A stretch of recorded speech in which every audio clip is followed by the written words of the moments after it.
5 years ago, you trampled my honor. Today, your face kisses the ground. Alyra Grant hissed her punch, knocking Officer Reddick flat on his back at the bus station, his badge clattering away like a worthless piece of metal. The crowd screamed, cameras shook violently, and social media exploded within minutes. That punch wasn't just a blow to an abuser of power, it ripped through the silence of an entire system that once shielded him. This was raw justice. No courtroom, no judge, just one person brave enough to rise. What state are you in? If that happened where you live, would you stand by or stand up? At midday, the sun poured onto East Crest Avenue like it meant to melt the pavement. The smell of exhaust, burning plastic, and the hum of air conditioners spilling from nearby buildings fused into a heavy atmosphere. The bus stop was crowded, everyone huddled under the faded tin roof, fanning themselves or buried in their phones to avoid eye contact. Among them, a black woman stood still at the back row of seats, a worn canvas bag on her shoulder, her gaze calm as if the heat couldn't touch her. Alyra Grant, a name that had vanished from the news 5 years ago, now standing there in the blistering noon light as if fate had circled back for one more round. Nearby, two off-duty officers leaned against a patrol car, their dark blue shirts soaked with sweat, their faces tight with the kind of heat that made tempers worse. Reddick rested against the hood sipping coffee and grinning at Corbin. He jerked his chin toward Alyra, his voice drawn out in mockery. "Look at her face, Corbin. I swear I locked her up a few years back." Corbin raised an eyebrow, smirking.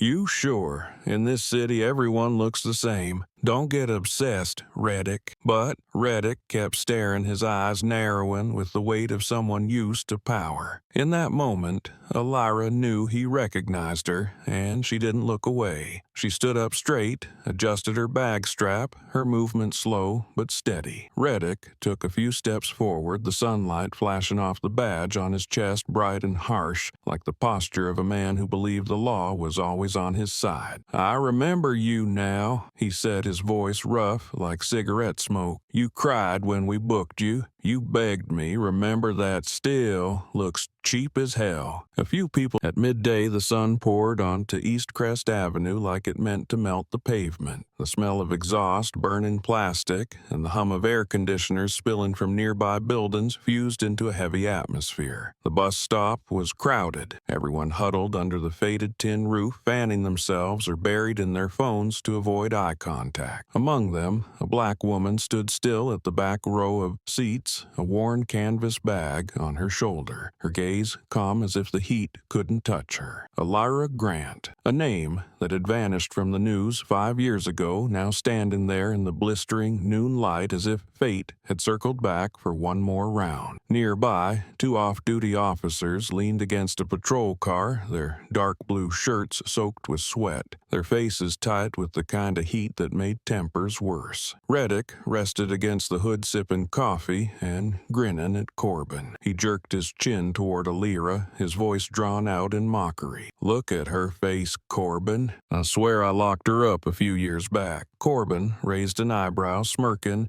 "You sure? In this city, everyone looks the same. Don't get obsessed, Reddick." But Reddick kept staring, his eyes narrowing with the weight of someone used to power. In that moment, Alyra knew he recognized her, and she didn't look away. She stood up straight, adjusted her bag strap, her movement slow but steady. Reddick took a few steps forward, the sunlight flashing off the badge on his chest bright and harsh, like the posture of a man who believed the law was always on his side. "I remember you now," he said, his voice rough like cigarette smoke. "You cried when we booked you. You begged me. Remember that still looks cheap as hell." A few people nearby started to glance over, some with curiosity, others pretending not to hear. Alyra took a quiet breath, lips pressed tight, but her gaze held firm. "And you," she said, voice strangely calm, still as dirty as that badge on your chest. The air thickened. Corbin's laughter died off. Even the cicadas in the distance seemed louder, almost unbearable. Reddick hesitated for a second, then laughed, a crooked, daring sound. "Careful, sweetheart. In this city, people like you should know when to bow." Alyra Alyra raised her chin, sunlight cutting across her cheek, sharpening her eyes. "I bowed enough," she said. "5 years ago when you faked the report, when I was locked up, when I lost everything.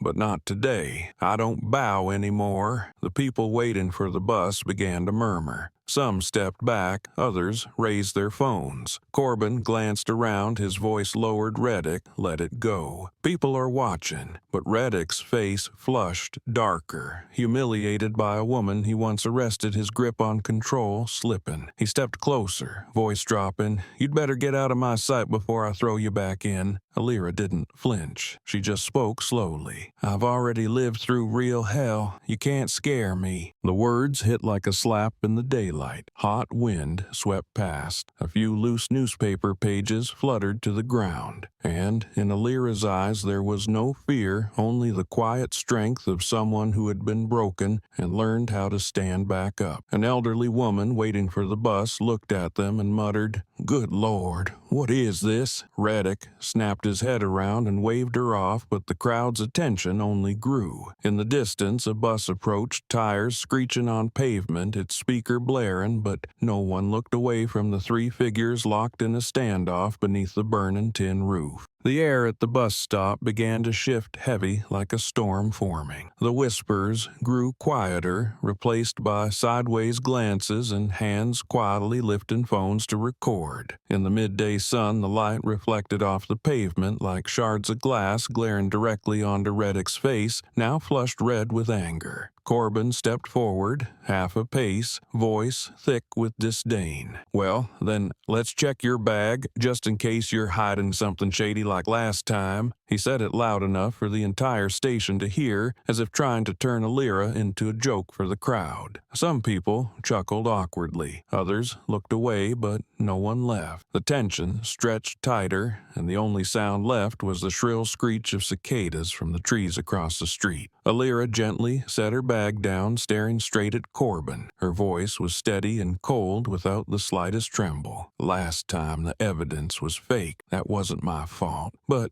people like you are good at making things up." Her words came out slow, every syllable honed like steel. Corbin froze slightly, caught off guard that she dared to talk back. Behind him, Reddick sneered, his voice raspy like metal grinding against metal. "You saying we're liars? Don't preach to me, you black bitch." The word black sliced through the daylight like a blade split in the already suffocating air. A middle-aged woman filming nearby flinched, shaking her head and muttering, "My God." He said that out loud. Alyra inhaled deeply, the sunlight tracing her cheekbones, outlining her eyes in a strange glow that held both pain and resolve. She took a single step forward, her voice clear, every word sharp enough to make Corbin instinctively step back. "You once said justice only belonged to people like you. Now I'll prove to you justice knows how to throw a punch, too." The sentence hit Reddick hard, his jaw tightening as he clenched his teeth. The entire bus stop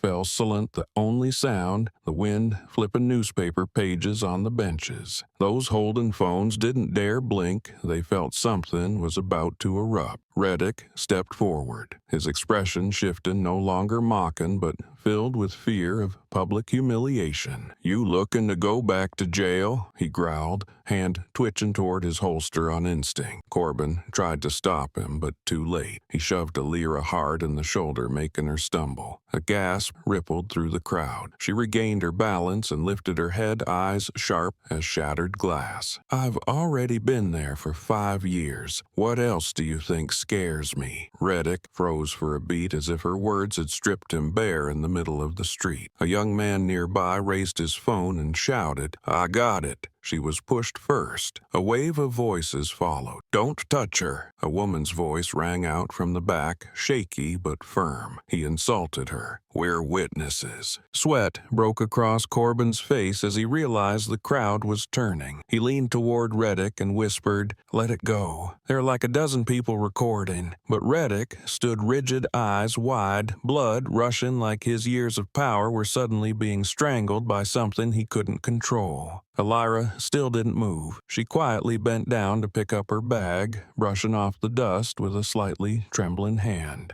A flash of metal bars damp air, and Reddick's mocking laughter from years ago passed through her mind. Now he was still there, still using the same tone, but she was no longer the same. When she looked up, her gaze made Corbin glance away, and for a second, Reddick lost his composure. "Who do you think you are?" He snapped, his voice catching in his throat. Alyra replied, "I'm the one you said would never hear an apology, but today you'll eat those words." The sounds of cameras clicking, hushed murmurs, and distant car horns layered into a chaotic background. A gust of wind swept through, carrying the smell of hot plastic and sweat making people squint. In that moment, Reddick stepped back half a pace, but Alyra stepped forward half a pace. Between them was the exact distance of a mistake made 5 years ago, and now it was being erased inch by inch. She didn't yell, didn't glare, just spoke quietly but clearly. "You thought power would shield you forever. This midday light won't let you hide." Corbin turned away, lowering his head, his voice softer now. "Reddick, we're being watched." But Reddick growled, "Let's see who dares to go against the police." Some people backed off, but most stayed. A young woman whispered to her friend, "If she stays quiet, this gets buried again." The other replied, "No, this time is different." Reddick reached out to shove Alyra again, but her eyes stopped him. She said quietly, "Justice isn't something you wear on your chest. It's something I've had to take back with my own hand." Her voice rang out like a declaration. The sun bore down on all three of them, the badge on Reddick's shirt gleaming so brightly it looked ready to melt. In that light, Alyra stood out, her eyes holding every bit of rage, every buried injustice, and the will of someone who had once been silenced alive. Another silence fell, not out of fear, but because everyone knew this would not end here. The moment Reddick shoved Alyra's shoulder, the entire bus stop split into a breathless pause. The dry sound of his palm hitting her cut through the wind and traffic noise. People stopped. A few shaky phones were raised lenses aimed at the two figures standing off under the searing sun. Alyra stepped back half a pace, her eyes flashing with a rage too long buried. Reddick lunged again, hand still hovering near his belt, his voice cracking in the heat. "I said, get out." But as his hand came close again, Alyra's body moved with the instinct of someone who had lived in danger. She pivoted, dropped her shoulder, and the punch exploded so fast no one had time to react. A heavy sound rang out as if 5 years of stolen time had condensed into one instant. Her fist landed square on Reddick's jaw, blood arcing into a red streak across the concrete, his badge tearing loose and spinning before it settled under the sunlight. The crowd gasped in unison. A man blurted, "Oh my God," while another shouted. She defended herself. The scene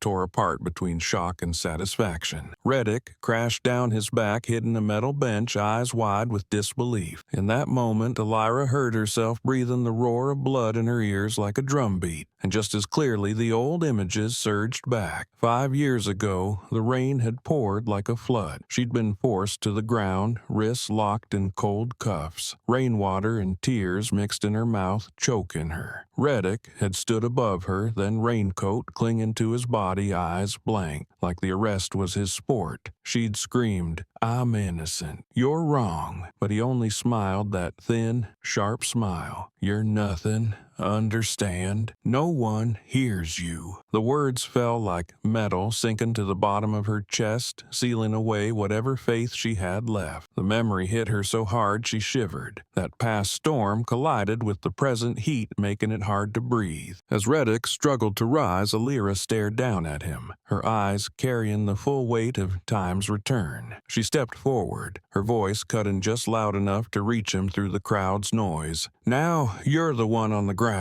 Reddick opened his mouth, blood trailing from the corner down his chin, his gaze wobbling. The badge that once symbolized power now lay on the pavement, smeared with dust and blood. Corbin backed away, his face pale. "Reddick, get up there recording," he called out in desperation, but no one cared anymore. People near the front began yelling, bursts of holy shit echoing through the chaos. A young man shouted, "She defended herself. I got it all on video." A girl screamed, "Don't touch her." He hit first. The surge of bodies spread, and with it came something electric, a force that had long been buried between people and police, between fear and justice. Alyra remained still, her breathing heavy but her eyes unblinking. She didn't act victorious, just looked down at the piece of metal beneath Reddick's feet where the sunlight reflected off it like it was on fire. In that moment, she realized she didn't need to shout or prove anything anymore. Every eye had seen every word was being recorded, and in every single frame, justice was slowly returning in the form of a woman who had been silenced for far too long. Reddick staggered to his feet, one hand still, bloody eyes wide and wild. "I'll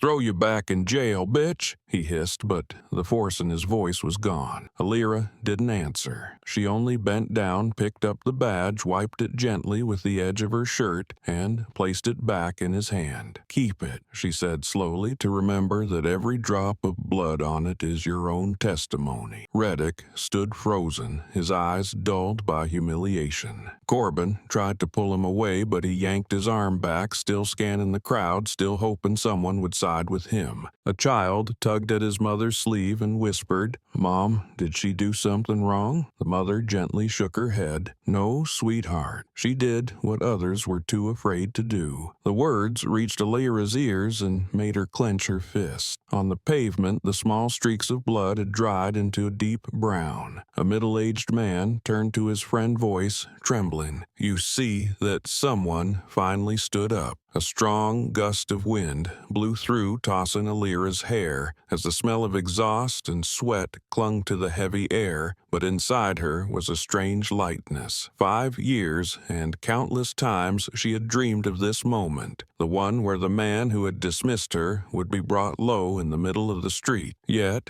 when it happened, she didn't feel satisfaction, only silence. A silence heavy as stone, where she understood that the punch wasn't just for him, but for every person who ever believed her skin made justice worth less. Reddick collapsed onto a bench, breathing hard, eyes vacant, while Alyra turned and walked out of the murmuring crowd. Every step she took echoed alongside shouting calls and the blink of recording phones. Somewhere, a voice rang out, rough and strong. "Get it on tape. This is real justice." Alyra paused, glancing back at Reddick, holding his face, sunlight glinting off the blood on his hand like a mark of guilt. She didn't smile. She only exhaled, her voice softer than the wind. "This time you won't erase the footage." And so on, East Crest Avenue, at noon, under blinding light, a single punch shattered the silence of 5 long years. Justice, though late, had finally found its voice again.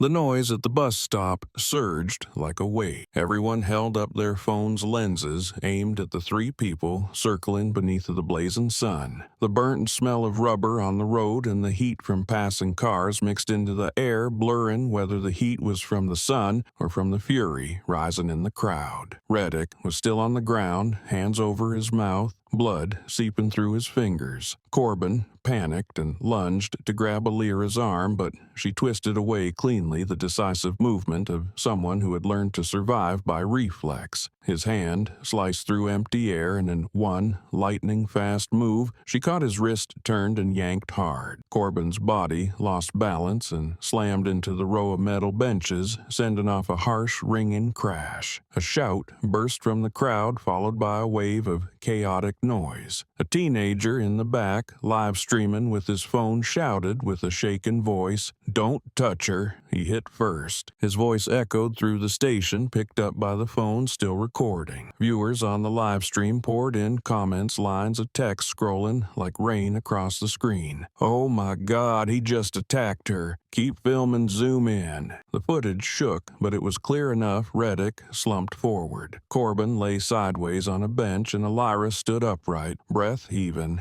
hair stuck with sweat, but her eyes still blazing. She looked around and saw dozens of phones pointed at her. In that moment, Alyra understood that this time her fate was different. She was no longer alone in a freezing interrogation room. no longer surrounded by invisible accusations. She took a breath, voice hoarse but steady. "I once begged you to check the cameras, but you deleted them. Today the cameras will testify against you." The words cracked through the sunlight. It wasn't a threat. It was a verdict spoken in daylight before 100 witnesses. Corbin sat up, face flushed, his eyes flickering between rage and fear. "You don't know what you're doing," he shouted. But no one was listening anymore. A middle-aged woman holding a market bag yelled from across the station. "I filmed it. I saw him shove her first." A man in a suit also held up his phone and called out, "We all saw it. Don't let them twist the truth again." The wave of outrage spread across the station, drowning out the sound of honking cars, drowning out Reddick's groans of despair. Alyra bent slightly, sunlight catching her shoulder and outlining the sweat trailing down her neck. She walked slowly toward Reddick, her gaze no longer filled with hatred, but with the judgment of someone who had suffered enough to understand the meaning of justice. "You once said I was nothing," she said, "but today everyone is watching. I don't need to prove I was right. You need to see that you were wrong." Reddick lifted his head, his lips trembling, eyes darting in panic for an escape,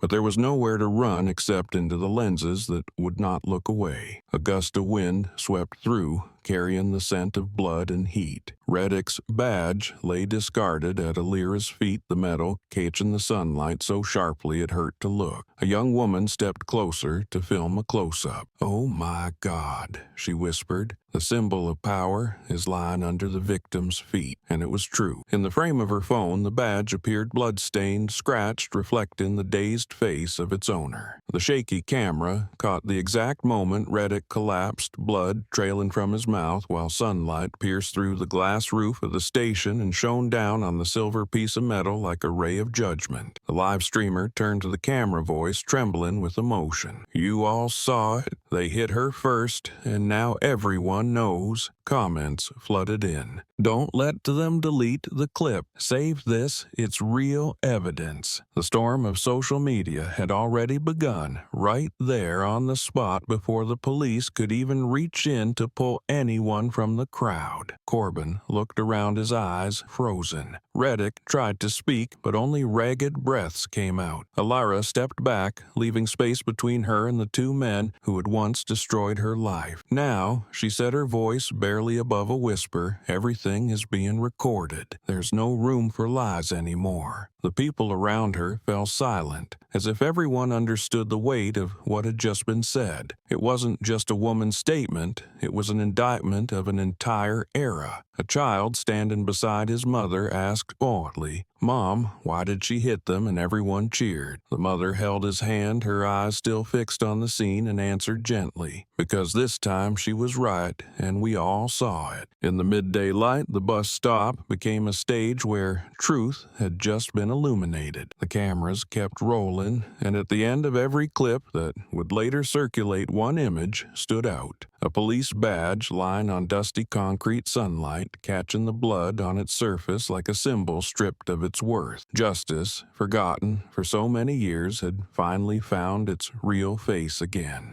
The sound of police sirens echoed from the end of the street, ripping through the tension, strung tight as a wire. The crowd shifted slightly, a few people stepping back but keeping their phones raised high. No one wanted to miss this moment. The patrol car screeched to a halt at the curb, tires squealing, leaving behind the acrid smell of burnt rubber. Two young officers stepped out, their faces uncertain, not yet grasping what had unfolded. One of them, Officer Daniels, immediately reached for his radio, but before he could speak, Reddick's voice rang out hoarse with fury. "She attacked me," he shouted, blood still covering his mouth, his voice a mix of rage and humiliation. The crowd erupted instantly like an explosion. "Don't lie. I got it on video." He shoved her first. Dozens of voices shouted, merging with the buzz of cicadas and the wail of sirens, creating a chaos of sound that felt overwhelming. Daniels froze his eyes, flicking from Reddick to Alyra to the recording every second. He saw the badge lying on the ground, saw the blood soaked into the concrete. concrete. Saw the woman standing upright, her back damp with sweat, her gaze steady and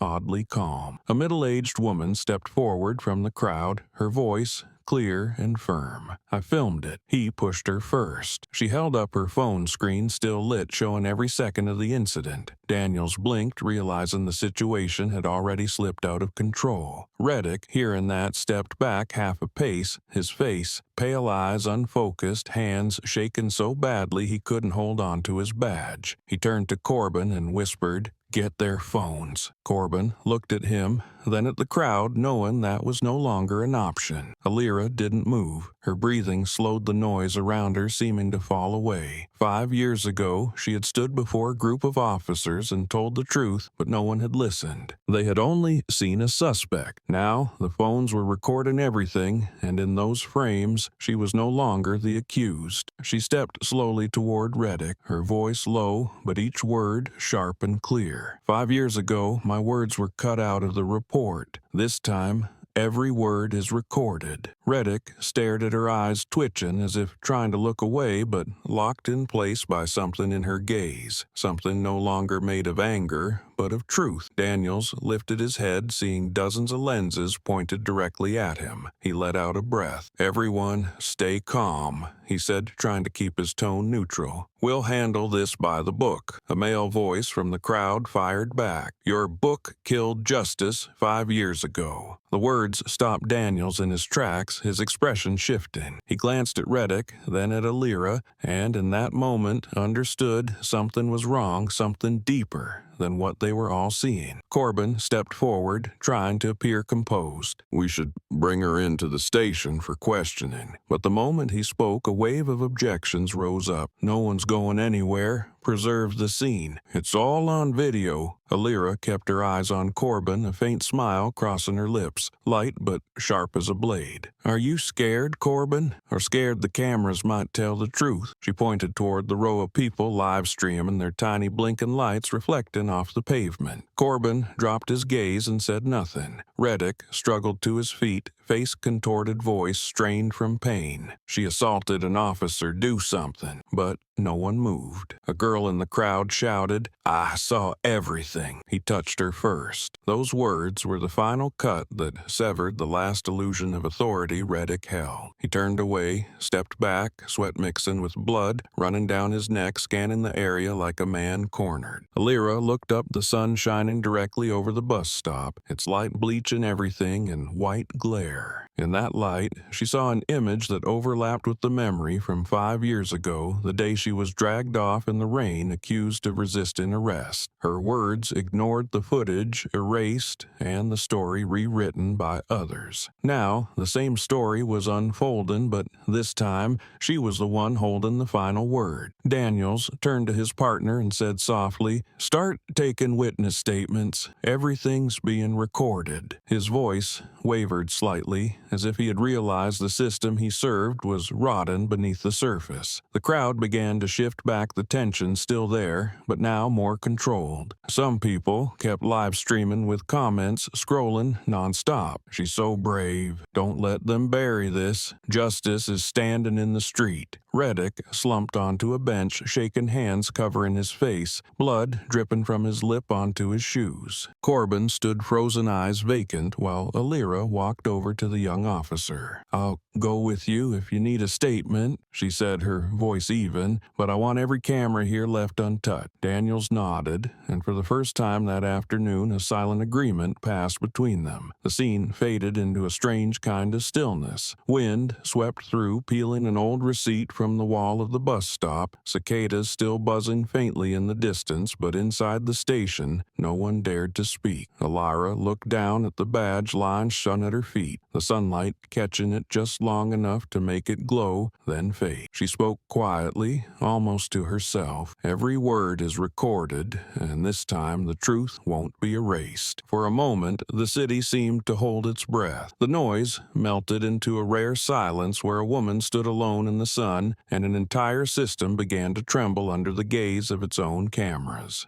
Night fell over the city streetlights, reflecting off puddles left by a brief rain. On social media, the video from the East Crest bus stop had been uploaded and was spreading like wildfire. Shaky frames, gasping breaths, and the moment a police badge rolled beneath Alyra's feet stopped millions in their tracks, staring at their screens in the dark. Within hours, the headline, "Justice at the Bus Stop," appeared across every platform, alongside thousands of clips cut from different angles. Some videos were just seconds long, others captured the entire confrontation, but all ended the same: Alyra Grant standing silent in the sunlight, and Reddick collapsing in blood and disgrace. The comment sections roared, rising like waves that wouldn't break. Who is she? How does she know how to fight? Why did the cops call her a former criminal? A man in Texas wrote, "I've been stopped like that before, only I didn't hit back. I wish I had her courage." A user in New York shared the clip with a short caption. This wasn't just a punch, this was an indictment. Each comment, each share, fed new air into a media firestorm growing by the minute. On a local news forum, an anonymous account posted she was falsely imprisoned for theft. The lead investigator was Reddick. That single message dropped like a match into fuel. Digital news sites jumped in, digging up Alyra Grant's old case, a name that had surfaced 5 years earlier and vanished. Black woman convicted for shoplifting at convenience store. The old headline read beneath it,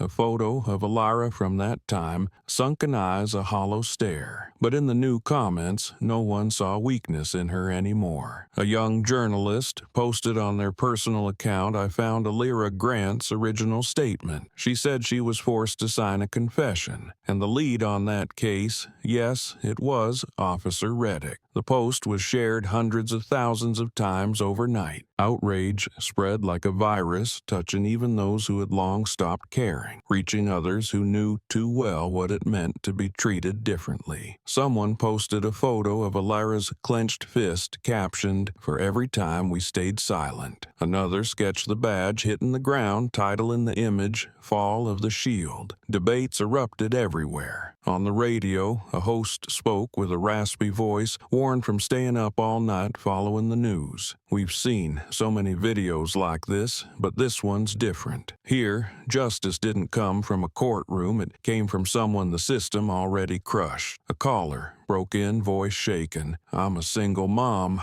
I was humiliated by a cop in the street once, too. She fought back for me." In a small living room in the suburbs, Alyra sat by the window, the blue light from her phone screen casting a glow on her cheek. She watched the view count rise by the minute millions, then tens of millions. A message popped up from an old friend from the prison camp. "You did it. This time they have to listen." Alyra set the phone down, her mind in a storm. She felt no regret, but no triumph either. Every punch now circulating carried real pain, not entertainment. She knew the video had passed beyond her control. It had become a weapon of the public, something no one could rein in anymore. Online, the calls came in waves. "Reopen Alyra Grant's case. Investigate Officer Reddick. Justice for the forgotten woman." A group of law students launched a website collecting signatures to petition the state court to revisit the 5-year-old case. In a single night, over 100,000 people signed. National media took notice. Editors stayed up late, recutting clips, hunting for new angles, layering in somber music. The story was no longer local news. It had become a symbol, fueling a national conversation about power and dignity. On the other side, Reddick lay in a hospital bed, his face wrapped in white gauze, lips cracked and dry. A fellow officer looked up from his phone, stunned. "You know what they're calling this, right?" Reddick didn't respond. Eyes locked on the wall-mounted TV,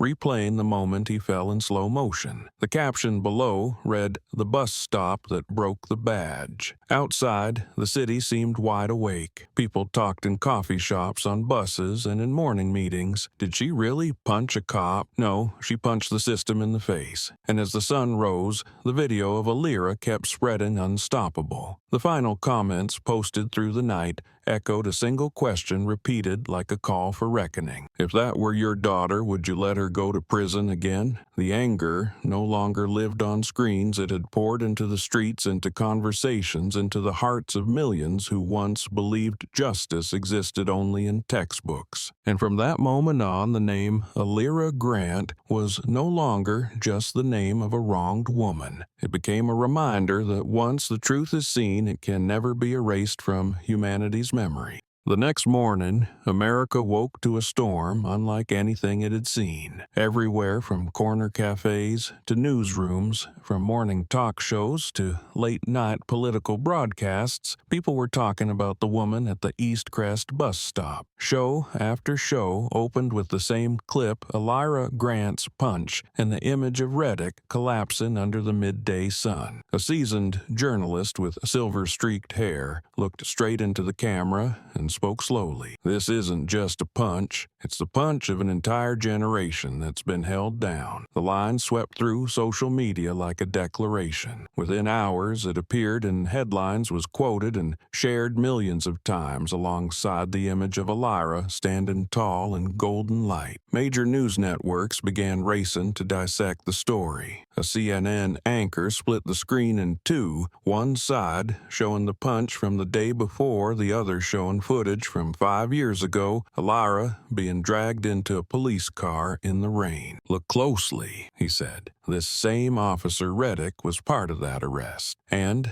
now justice is flipping. The screen, filled with split frames, old images, paused and magnified, highlighting details no one had paid attention to back then. Alyra's desperate eyes, Reddick's cold grin, the polished cuffs, catching the patrol car's headlights. The contrast between past and present left viewers in silence. A young reporter commented live, "It's ironic that what the system once used to break her is now what set her free." The camera. Each of those frames spread across Twitter, TikTok, and Facebook, becoming symbols of resistance. The hashtag #SheFoughtBack first appeared from a user in Atlanta, but by mid-morning it was trending #1 nationwide. Beneath every video were thousands of comments capturing every shade of emotion. Some were furious, some moved, others quietly dropped a fist emoji. A former soldier wrote, "She fought her the way many of us once wanted to but didn't dare." A white college student shared, "I've watched the clip 5 times. I realized the justice I was taught in class is nothing like the justice she had to live through to earn." Inside online communities, people began discussing reopening the old case. A long post on a young lawyer's forum laid it out clearly. If the original conviction was based on evidence collected by Reddick, the case could be completely overturned. That post was picked up by dozens of news outlets and quoted on evening interview segments. On ABC, the host gave a bitter smile and said, "A police officer has fallen, but what's collapsing even deeper is the blind faith that a badge always stands for justice." Alyra became a name spoken everywhere. Major newspapers ran her photo on their front pages, paired with headlines heavy with meaning, "The woman who made a nation rethink justice." But,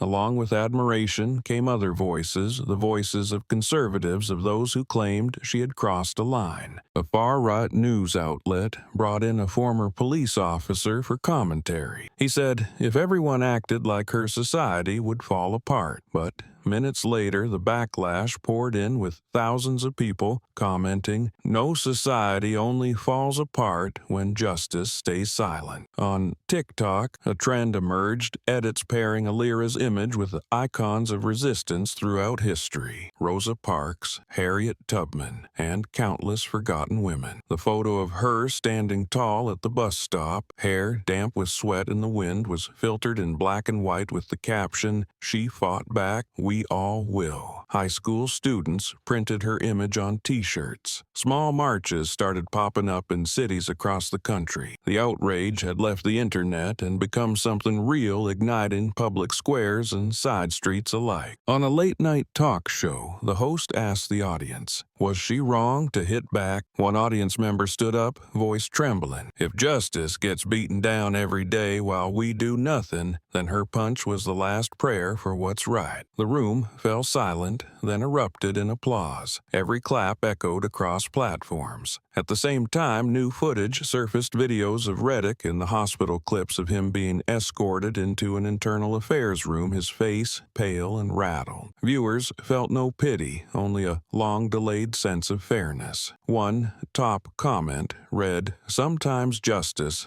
doesn't wear a uniform, it wears scars." Beneath it, hundreds of thousands of likes. That line became a slogan printed on posters, painted on university walls, and chanted during peaceful protests in the days that followed. In her small apartment, Alyra watched it all unfold. She wasn't seeking fame, but every time someone wrote that they found the courage to stand up because of her, a mix of pride and ache rose inside her. On screen, a headline scrolled past Alyra Grant, the new face of street justice. She smiled faintly, not for the glory, but because she understood that what happened at that bus stop no longer belonged to her alone. Outside, social media kept roaring with shares, calls to action, tears, and profanity-soaked rage. That loud world in a strange way made Alyra feel more at peace than she ever had, because for the first time in 5 years, the truth had found someone to speak for it, and justice, though still unformed, had begun to raise its voice through the fury of the crowd. The morning at the Crestfield Police Department was thick as smoke. Sunlight from the window spilled across the long meeting table, lighting up stacks of case files, half-empty cups of cold coffee, and tense, hardened faces. Chief Holmes stood at the head of the table, his tie loosened, eyes bloodshot from a night spent watching the news. Behind him, the screen still played the video of Alyra's punch. The sound muted, but the image of Reddick hitting the pavement under the noon sun was enough to hold the entire room in silence. Holmes slammed a thick report onto the table, his voice low and cold. "You two turned this into a national disaster." The sound of paper striking the surface cracked like a whip. No one spoke. Reddick sat at the far end of the table, his face swollen, white gauze still stained with blood along his cheek. He lifted his head with effort, his voice hoarse. "She assaulted me. The whole country's being fooled by a doctored video." Holmes let out a dry laugh, one with no humor. "Doctored? You think every single camera there glitched the same way I've seen them all. And what I saw was a man who lost control, lost his humanity, and now wants to take this department down with him." Reddick looked down, his hand, clenched, sweat beading on his forehead, but he still pushed back. "I was just doing my job." A chair scraped loudly. A young female officer stood, hair pulled back, eyes sharp and cold. "I saw the video," she said, her voice steady. "You called her a black piece of trash in front of civilians, in front of your own team. You embarrassed all of us." The words dropped like a stone into still water, sending ripples across the room. A senior officer let out a quiet sigh. Others exchanged glances, and no one dared speak. Holmes leaned on the table, staring straight at Reddick. "You understand? This is bigger than this department now. The Department of Justice is involved, and I got 3 calls from Washington last night. 3 calls." Corbin sat beside him, back drenched in sweat, eyes fixed on the table, barely breathing. He knew Holmes wasn't just furious about the incident, he was furious that the reputation of all of Crestfield was being dragged through national headlines. Every word from Holmes hit with the weight of a verdict. "You didn't just make that woman famous," he said. "You made people start questioning all of us, and when the public loses trust, that badge means nothing." The door swung open, the soft tap of shoes on the tile cutting through the room's silence. An officer led Alyra in, accompanied by a federal attorney sent to collect her statement. She walked slowly, posture upright, her face showing no trace of bitterness, only calm, a quiet so intense it bordered on terrifying. Every eye followed her. Some dropped their gaze in shame. Others couldn't look her in the eye. Holmes motioned for her to sit, but Alyra remained standing, her eyes locked on Reddick. He looked up, breath quickened, his face hardening in a mix of fear and hatred. "You come here to put on a show," he muttered, voice low and strained. Alyra didn't answer. She stepped forward half a pace, her gaze cutting through him. "5 years ago, I came here for an apology," she said, each word so clear the entire room could hear. "I said you were wrong, that you forced me to sign a confession you wrote yourselves. I waited 5 years thinking someone among you would have the courage to say just one word, sorry. But it turns out the only thing you ever protected was your own reputation." Holmes didn't move, didn't intervene. He knew she wasn't just speaking to Reddick, but to the entire decaying system. Alyra took a breath, the light from the window catching her face, highlighting the small scar on her wrist, a scar from the cuffs years ago. "I don't need your apology anymore," she said, her voice dropping. "I want to see you lose that badge." The words landed like a final hammer strike. Reddick froze, his face contorted in rage, but his eyes buckled under the weight of the truth. Holmes stared at her for a long moment, then turned to Reddick, his voice cold as steel. "Surrender your badge and ID." Reddick's face went pale. "Sir, but Holmes cut him off. Right now." The clink of metal rang out as the badge hit the table, flashing under the noon light. No one spoke. That silence carried more weight than any shouting ever could. Alyra looked down at the metal reflecting Reddick's twisted face, the light exposing beads of sweat on his brow. She tilted her head slightly, speaking just loud enough for him to hear. "I used to think justice came from courtrooms. Turns out it only needed light." She turned and walked out of the room, leaving behind absolute silence. When the door closed, Holmes let out a long breath and sank into his chair. Voice rough.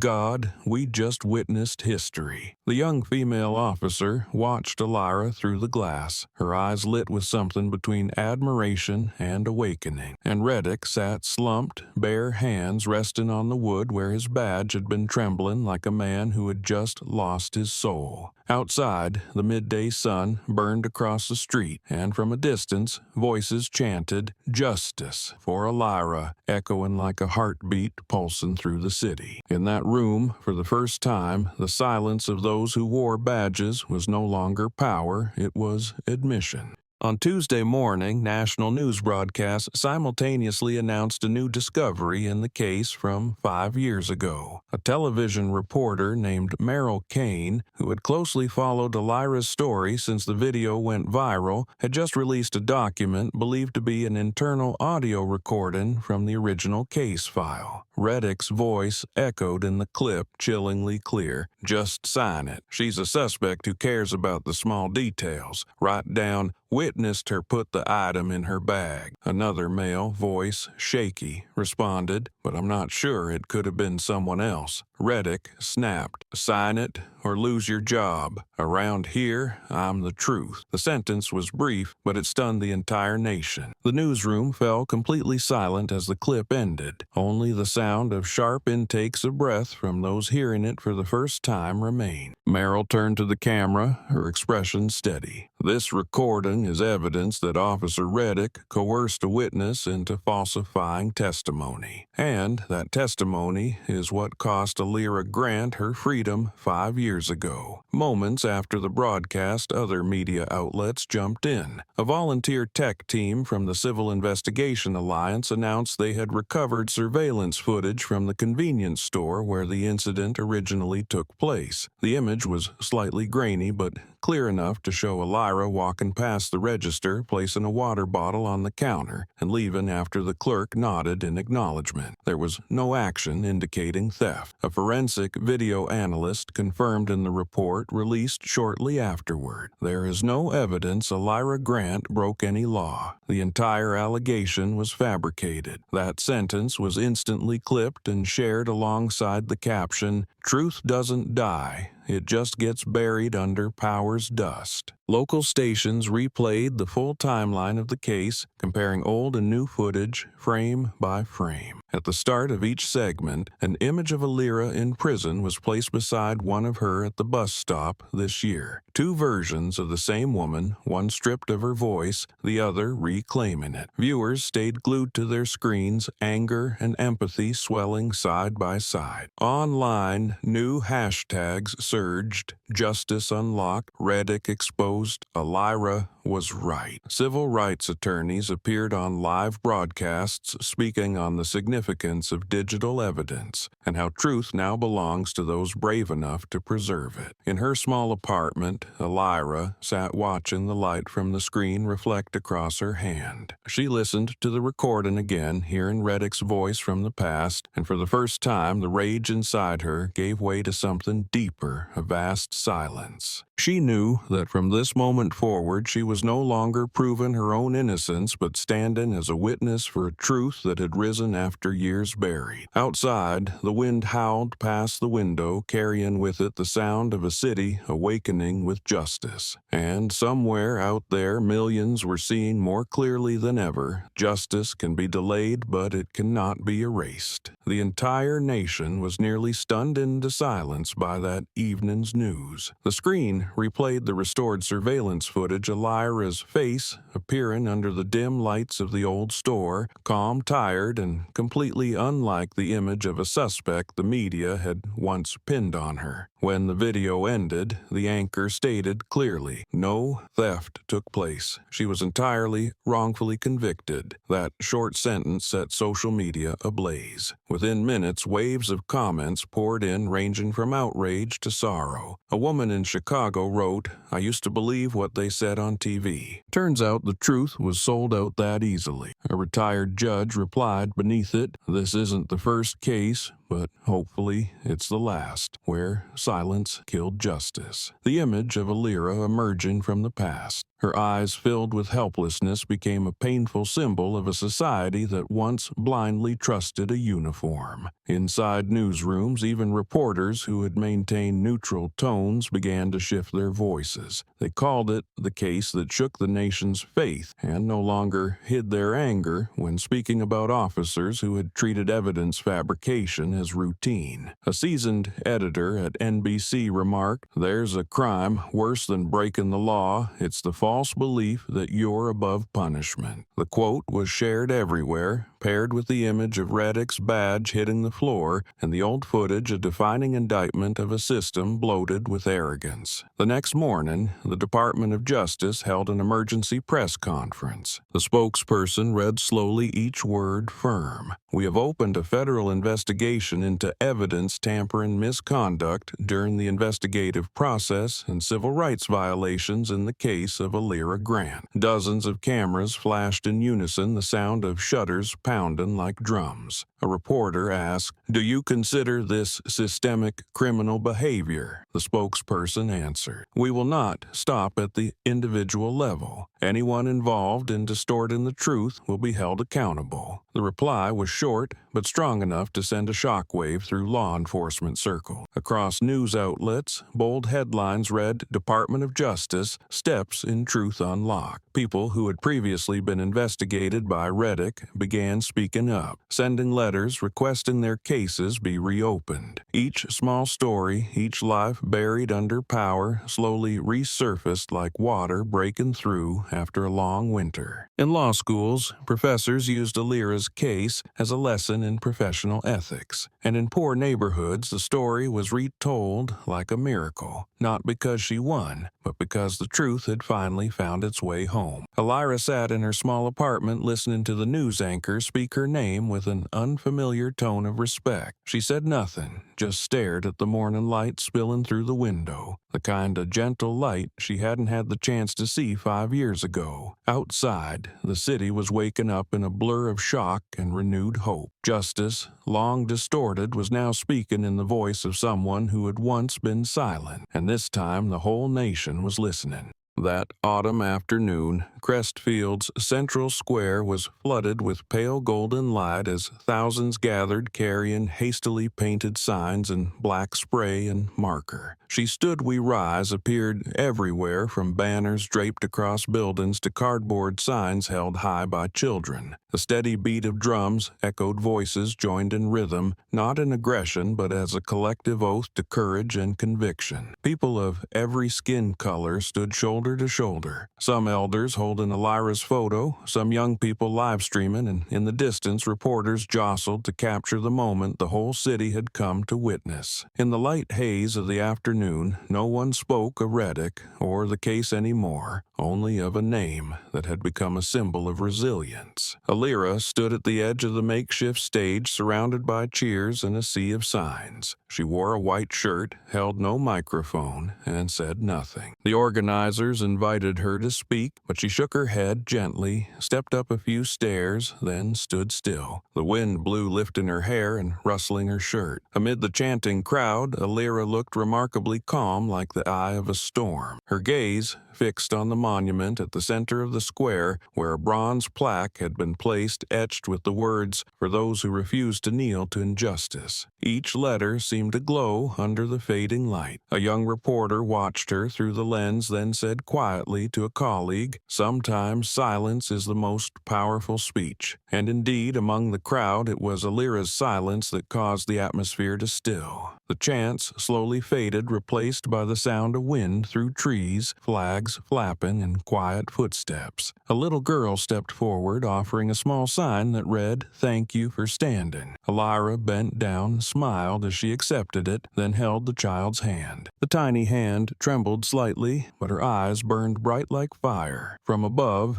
news cameras swept across the square. The crowd formed a wide circle around the monument, holding hands, bowing their heads in a moment of silence. In that instant, the wind picked up, sending ribbons on the flag soaring, the red, white, and blue blending in the evening sun, as if even the sky was bowing to a truth finally restored. Commentators called it the flame that wouldn't die, the flame of a woman once silenced who made an entire nation stop and listen. As the sun dipped behind City Hall, candles were lit one by one along the steps, their soft glow reflecting on the faces of those standing close together. Alyra looked around, seeing each face, each gaze, strangers now united by a shared wound and a shared belief. She didn't need to say anything more, because everyone understood justice was not the end of a journey, but a flame that had to be kept alive. And that night, as the crowd slowly dispersed, the light of thousands of candles still burned brightly against the dark, reminding the city that justice may be delayed, but once people awaken, their will does not fade. As the crowd quieted, a man from the far end of the square slowly stepped forward. He wore an old coat, shoulders slightly stooped, his walk hesitant, as if carrying the weight of years of regret. As he neared the stage, people began to recognize him, a former police officer. A few nearby turned to look, some lifted their phones to record, but he paid no attention. He walked a few more steps, stopping in front of Alyra, eyes cast downward, hand clutching a faded police cap worn by time. The air between them stilled the breeze, gently stirring the candle flames, their light catching the lines of his face, etching them deeper. He looked up, voice trembling hoarse with emotion. "I'm ashamed of my uniform." The words weren't loud,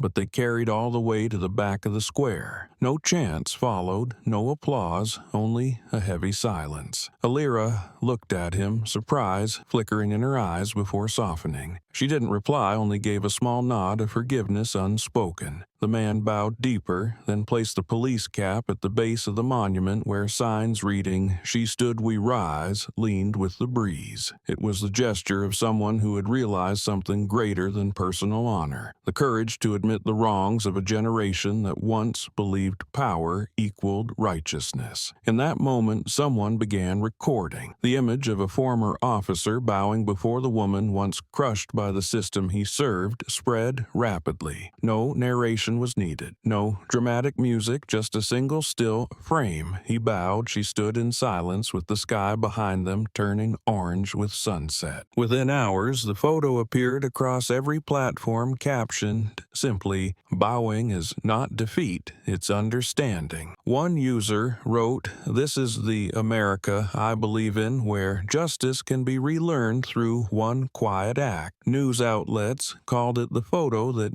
changed how we see honor. On television, the anchor spoke slowly when a former officer bows his head. It's not the fall of a force, it's the awakening of humanity. That line was repeated thousands of times in newscasts that followed. In the comments, someone wrote, "I used to hate the police, but today I feel hope." Another simply said, "Alyra didn't seek revenge. She made them look in the mirror." That evening, as the square slowly emptied, city lights reflected off the police cap lying among half-burnt candles. Alyra stood there quietly, looking at it, not with satisfaction, but with a rare kind of peace. A breeze passed through, carrying a soft song from the few who remained, a nameless tune filled with hope. That image, the man bowing and the woman standing, spread across the world, needing no explanation, only a silent awakening powerful enough to make millions look inward. At the Department of Justice headquarters in Washington, the air in the morning briefing room was as thick as fog. Case files were neatly stacked on the table, each cover marked with the names of past cases tied to Officer Reddick. 14 cases spanning 11 years of service, all with the same pattern, altered testimony, murky evidence, and people of color convicted in silence. The light above reflected off the wood surface, illuminating the red text stamped on each cover. Review under federal order. Lead investigator Agent Lena Ford looked around the room, her voice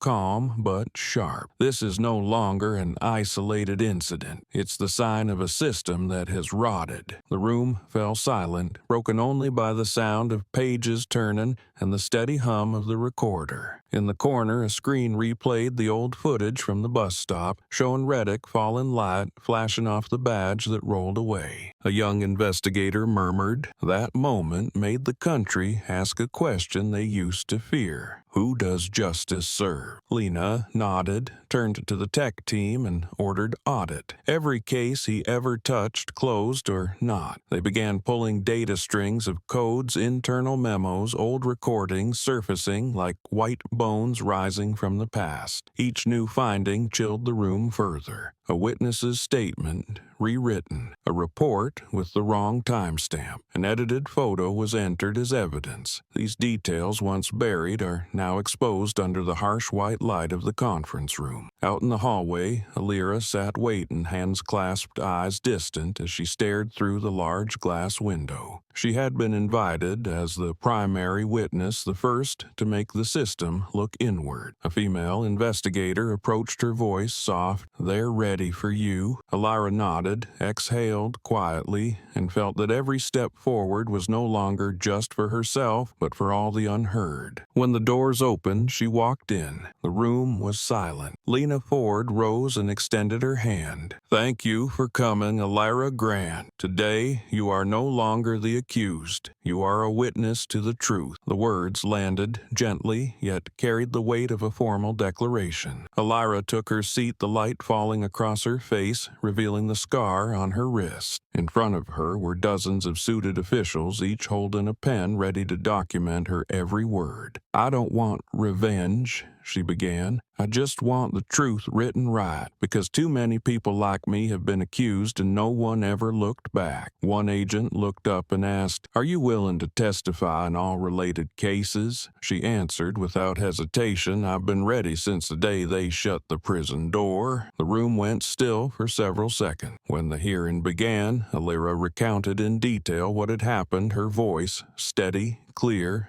unwavering. Each word cut through the layers of falsehood that had hidden the truth for years. The note-takers kept their heads down, pens moving fast, while some looked up silently, moving. At the end of the session, Lena stood and spoke slowly. "Today, you didn't just unlock your own case. You unlocked the voices buried in Reddick's forgotten files." Alyra looked around and saw understanding in their eyes, saw the respect she had once been denied. As she stepped out, the long hallway was drenched in light, and for the first time, the silence inside her no longer felt frightening. It was the silence of people finally listening. As the federal investigation widened, an unexpected name appeared on the witness list: Corbin. Once Reddick's loyal partner, he had now reached out to the investigators asking to meet Agent Lena Ford privately. The meeting took place in a small room, walls washed in cold gray, the dim light thickening everything. Corbin slumped in his chair, hands clasped tightly, his face, hollow eyes bloodshot from sleepless nights. When Lena entered, he looked up and spoke with a gravelly voice. "I can't live with it anymore." She sat down, turned on the recorder, and Corbin began to speak, laying out the years he and Reddick had bent the law like it was a privilege. "He told me to rewrite a witness statement. Said if I didn't, I'd get transferred to the worst district," Corbin said, voice shaken. "We staged scenes, pinned charges on people who couldn't defend themselves. Every time someone pushed back, Reddick would say, 'Just write it. The court will believe the badge.' And they did. When he stopped, the room fell silent, the only sound coming from the blinking light of the recorder. Lena asked baldly, "Are you willing to sign a formal statement and testify?" Corbin nodded, tears slipping down his face.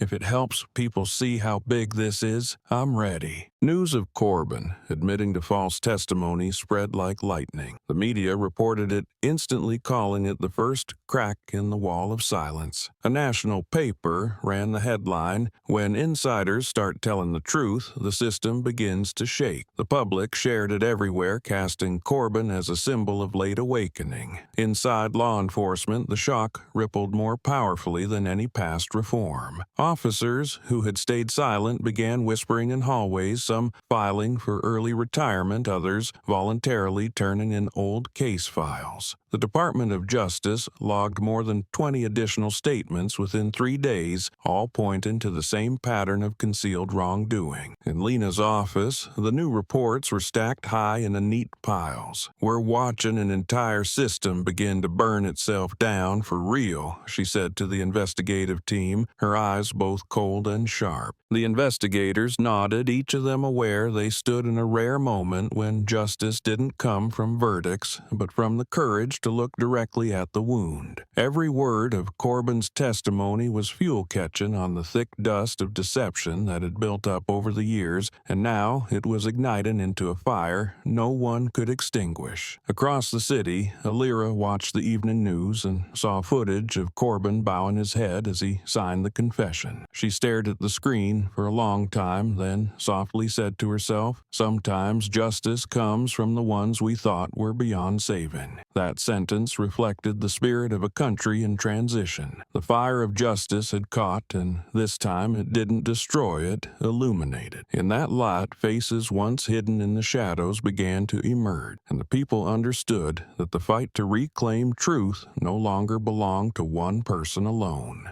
The hearing room of the Special Congressional Committee was packed. Cold, white light from overhead fixtures poured down on the long table where the lawmakers sat in a row, files in front of them marked the Alyra Grant case and systemic failures in law enforcement. Behind them, the gallery was full of reporters, cameras lined up like a wall of light aimed at the witness table. When Alyra entered, the murmurs stopped, leaving only the sound of her slow footsteps on the floor. She wore a simple blue blouse, her hair neatly tied back, her expression calm, so calm it was impossible to tell whether she held a storm or peace inside. Those who had seen the video from the bus stop recognized her instantly, but the woman before them was no longer just the one who threw the punch in the street. She had become a symbol of a larger conversation, justice, and truth. Alyra sat down, a small microphone and a nameplate in front of her. The chair, Congressman Douglas, looked at her and spoke slowly. "Thank you for being here. Today you don't speak only for yourself, but for the thousands who've been forgotten in the dark." She nodded, her voice steady. "I understand that, sir." The room fell quiet for a few seconds before Douglas continued. "If you could go back 5 years, what would you do differently?" The question stirred the chamber slightly. Some heads lifted, others held their breath. Alyra pressed her lips together, her eyes rising toward the high windows where daylight was filtering in. She answered slowly, her voice low but firm.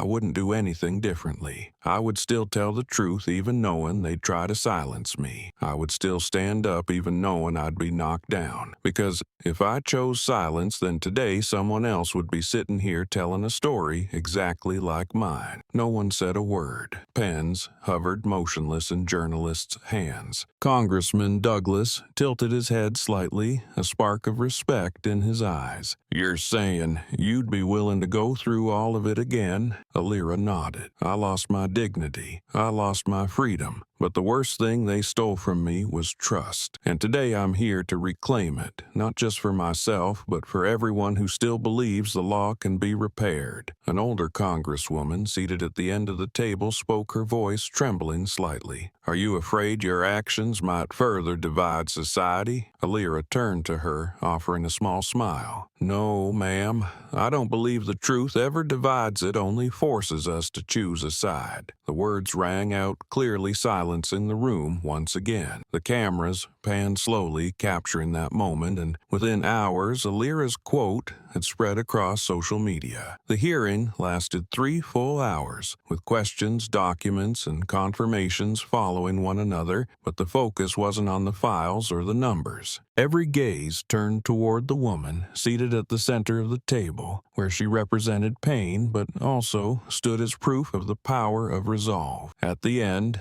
Congressman Douglas rose and said in a low voice, "Thank you for making justice no longer just a word but an action." Alyra stood, bowed slightly, and walked out of the room as applause rose like a wave across the chamber. Outside, the afternoon sun shone down the steps of Congress, where she paused and took a deep breath. For the first time, Washington did not make her feel small. It made her believe that truth, even if delayed, could still stand on equal ground with power. The silence stretched so long that one could hear the rustling of papers from the clerk at the end of the table. The lawmakers glanced at each other, some nodding slightly, others remaining still as if each were searching for a way to express the strange emotion sweeping the room. Then, a young reporter from the back row broke the silence with a voice soft but steady. "If you could change just one thing, not from 5 years ago, but in that exact moment, would you do anything differently?" The light from the overhead fixtures fell on Alyra's face, and her eyes glowed with the clarity of someone who had endured, had lost, and had now learned how to smile at. She leaned toward the microphone, her lips curling slightly, and her voice rang clear. "I would still stand up, but this time I'd have someone recording." The answer made the room laugh, not because it was funny, but because it struck a painful truth. Alyra lifted her head, looked around, her eyes bright and calm. "We live in an age where truth is no longer a story, it's evidence. I don't say that as a threat,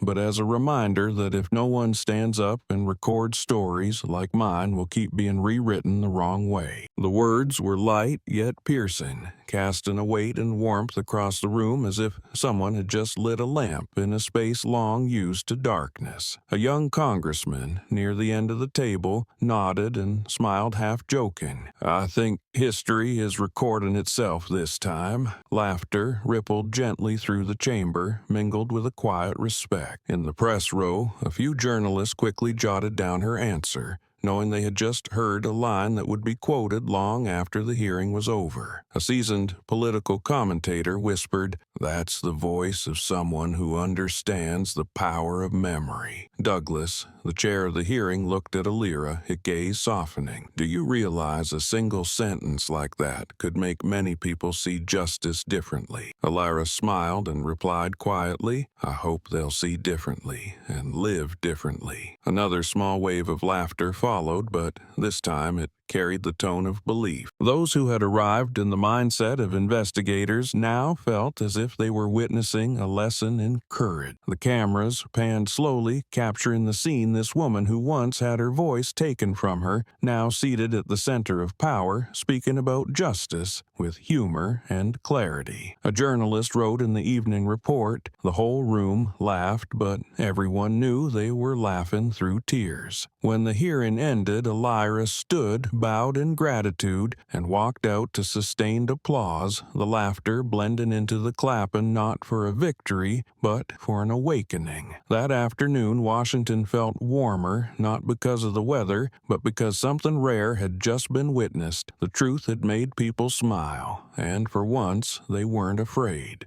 That morning, the Crestfield State Court was packed. Outside the gates, rows of reporters and citizens had been waiting since early camera flashes, popping nonstop as the prosecutor's motorcade pulled in. The air was thick, heavy, as if the whole city was holding its breath for a verdict meant not just for one man, but for an entire system once considered untouchable. Inside the courtroom was brightly lit by overhead lights and camera lenses, every seat filled. In the front row, Alyra sat still, her eyes locked on the bench, her face calm to the point of cold. In front of her, Reddick sat with his head bowed, hands clasped tightly, gray streaks in his hair, his face-worn eyes avoiding every gaze. As the trial began, federal prosecutor Harold Miles stood to present the first piece of evidence. His voice rang out in the silent room. Forensic results confirm that Officer Reddick fabricated reports, coerced witnesses into signing false statements, and deliberately erased surveillance data from the scene. As his words ended, murmurs rippled through the gallery. Some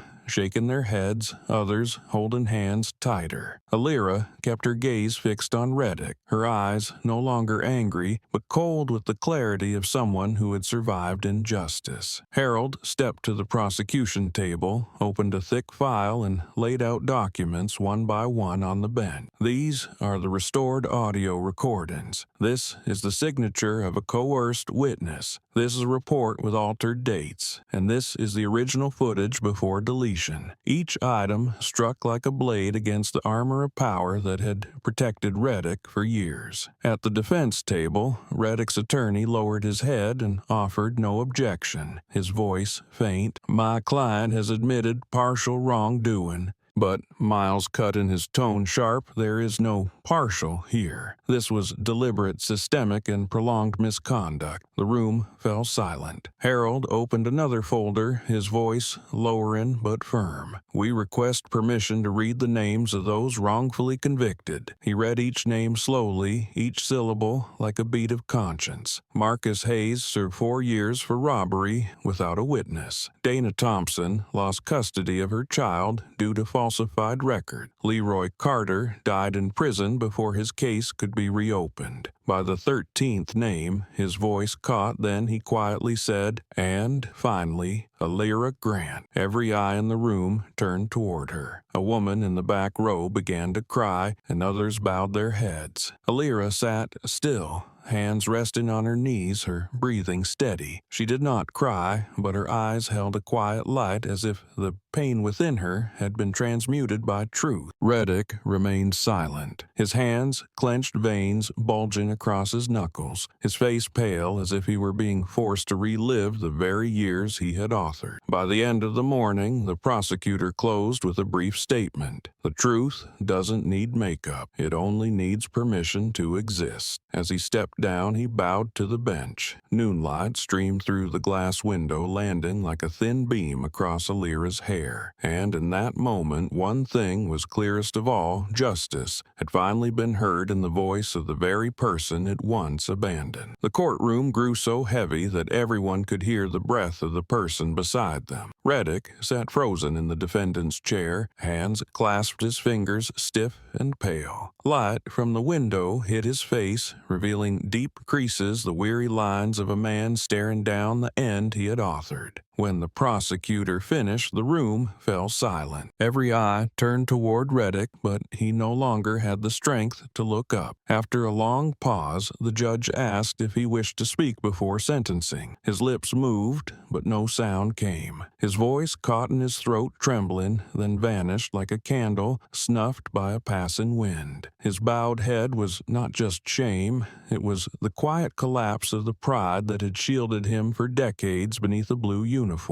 Everyone in the room watched the moment with different emotions. Some felt pity, others anger. Alyra looked at him calmly, her eyes absent of hatred, as if she were looking at the ruins of an era. In that moment, inside the stifling courtroom, Reddick took a deep breath, then bowed lower, his forehead nearly touching the table. A single tear fell onto the polished wood, rolling slowly, catching the dim light. No one clapped, no one spoke. That silence was the first sentence, the one handed down by conscience, needing no seal or signature. The judge looked down at the file, turned to the last page, and spoke with a steady, decisive voice. The Crestfield State Court, after reviewing all evidence and testimony, finds the defendant, Raymond Reddick, guilty of falsifying records, coercing witnesses, and committing systemic civil rights violations. The courtroom held its breath. The judge's tone deepened, each word dropping like a stone. "You have disgraced the badge you wore, betrayed the oath of law enforcement. The sentence is 12 years in prison with full forfeiture of pension and official status." A small sound came from the back row. Someone exhaled, then a soft sniffle, the scrape of a chair shifting slightly, and then silence returned. Reddick closed his eyes, his face twitching as if trying to hold something in. When two officers approached and placed their hands on his shoulders, he didn't resist, only nodded slightly like a man surrendering to fate. That image, a former officer, once proud, now bowing his head in court, was broadcast live on television. The entire nation watched, and perhaps for the first time they saw that the collapse of power doesn't always come with gunfire, but with silence. Alyra watched him go, her heart quiet. Not out of joy, but from the understanding that justice is never easy. It always arrives late, but when it does, it demands everything to bow. The judge tapped the wooden gavel, the dry sound echoing across the room. Court is adjourned. When the doors opened, a breeze swept in, carrying faint sunlight. Alyra stood, took a slow breath, and saw Reddick being led down a narrow hallway. The last bit of light hit the silver cuffs around his wrists, reflecting into her eyes a strange kind of light, part ending, part release.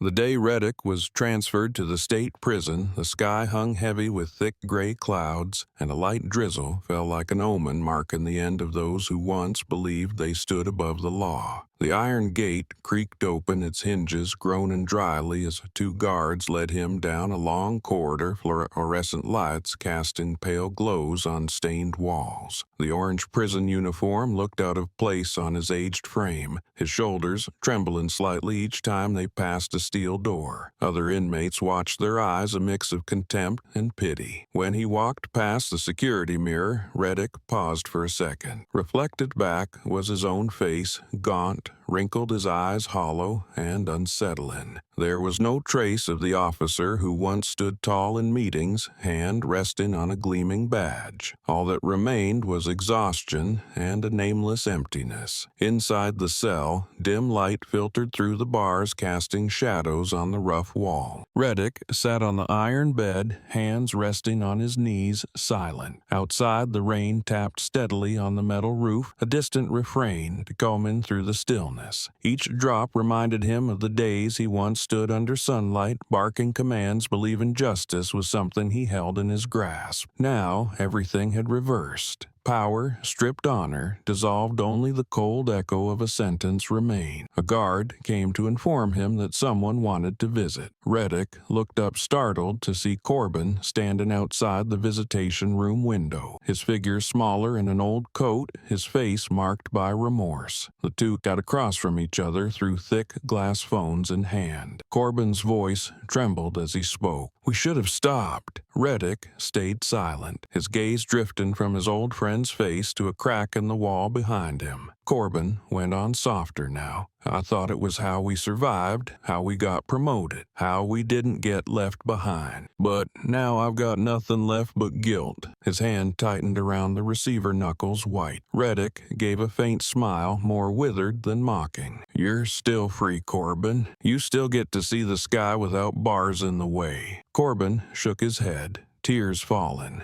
"Freedom doesn't mean anything if I have to live with that memory." They sat in silence, a thick stillness between them filled with all the things they had never said. Beyond the glass, the overhead light reflected off Reddick's face, making his eyes appear cloudy. A drop of rain slipped through a crack and hit to the tile floor, shattering into tiny fragments. Corbin whispered, "Do you ever think about them, the ones we pushed over the edge?" Reddick didn't answer, only lowered his eyes to his hands, the same hands that once wore white gloves and held a badge. Now, those hands trembled not out of fear, but from the realization they had once been instruments of injustice. As the visit ended, Corbin left, leaving Reddick sitting still in the pale light. He watched him go, eyes sunken with old sounds echoing in his mind, the judge's gavel, Alyra's punch, the iron gate closing behind him. In one corner of the room, there was a faint metallic sound. The old badge he had brought in as a keepsake now rolled to the floor, letting out a dry, small clink that echoed deep in his chest. In that moment, along with the sound, the last of his power fell away too. Inside the cell, the weak yellow light hit the cold tile floor, the air hanging heavy like a block of concrete. After the meeting with Corbin, Reddick remained in place, hands on his knees, eyes staring into the distance through the bars. The guard's footsteps echoed steadily, cold and rhythmic like a ticking clock. Outside, the rain still fell, slipping through cracks in the metal door, dripping onto the floor, forming dark streaks. Reddick slowly wiped his forehead, his eyes blurry in the dim yellow glow. Corbin's words echoed in his head. "We should have stopped." They kept repeating like a blade, driving deeper into whatever conscience was left. He drew in a long breath, his voice rasped out into the small space. "I thought I was the law." The words were so soft they seemed to dissolve into the rain, but in the stillness they carried further than any cry. Reddick glanced around the tiny room, his eyes dull, and let out a tired laugh. He had once stood in the precinct, pointing and given orders, once believed every signature, every report he filed could decide another's fate. He had believed justice lived in the hands of those with a badge, and that belief now felt like the cruelest joke life could tell. His hand trembled, fingernails digging into his skin, leaving red marks across his knuckles. "I thought I was the law," he repeated this time, sounding like a confession to the cold gray wall, to a past that would never be erased. In the patchy darkness, the dim light fell onto his hand where something small caught a flicker. Reddick opened his palm. Inside was the old police badge, bent and rusted, the only thing he had brought here as a relic of his power. The light hit it, casting a faint glow that trembled like his own breath. He raised it to his eyes, staring until tears blurred its shape. A line of dried blood along the edge made the badge seem like it was leaking history drop by drop. Reddick whispered, "I brought this like a charm, but it turned out to be a curse." The words fell to the tile floor, shattering like dust shaken loose by time. A sliver of light fell through the bars, sweeping across his face. The face that once struck fear in so many now looked lost, aged, and worn. He turned the badge slightly, the yellow glow spreading into mottled patches of rust, no longer reflecting as it once did. The soft clink of metal tapping against itself echoed faintly, thin and weak. Yet that sound revealed the truth more clearly than ever. The law had never been in his hands. It lived in the hearts of those brave enough to speak what was right. Reddick tightened his grip on the badge, then slowly placed it on the floor, the light catching it in one final glint. He sat still, hollow eyes following that light until it faded, as if watching the last pieces of his former life dissolve into the night. The light rose gently over the southern outskirts of Crestfield, morning rays streaming through the iron fence of the rehabilitation center for former inmates, where those who once lost their freedom learn how to begin again. Alyra walked through the gate carrying a small folder and a name tag, sunlight falling across her face, highlighting a rare peace after stormy years. In the yard, a few women were wiping down wooden tables, others watering flowers, none noticing the newcomer until a voice called from the end of the hallway, trembling but familiar, "Alyra, is that really you?" She turned, and tears welled instantly. The woman approaching was Marlene, the one who had shared her last piece of bread during an old rainy night in prison 5 years ago. Marlene ran to her, embracing her tightly, the two women standing in the sunlight as if pulled back into their old days. They said nothing for a few seconds, only hearing the beat of their hearts mingled with a morning bird song. Then another woman stepped out, Lena, the young woman wrongfully convicted in the same case. When she saw Alyra, she froze, her hand trembling, tears falling before a word could form. They moved toward each other, arms wrapping tightly, the three of them holding on in breathless emotion. "You made us visible again," Lena said through sobs. "If you hadn't stood up, we would have been forgotten forever." Alyra nodded gently, her hand squeezing back. "I didn't do anything grand. I just couldn't let silence keep winning."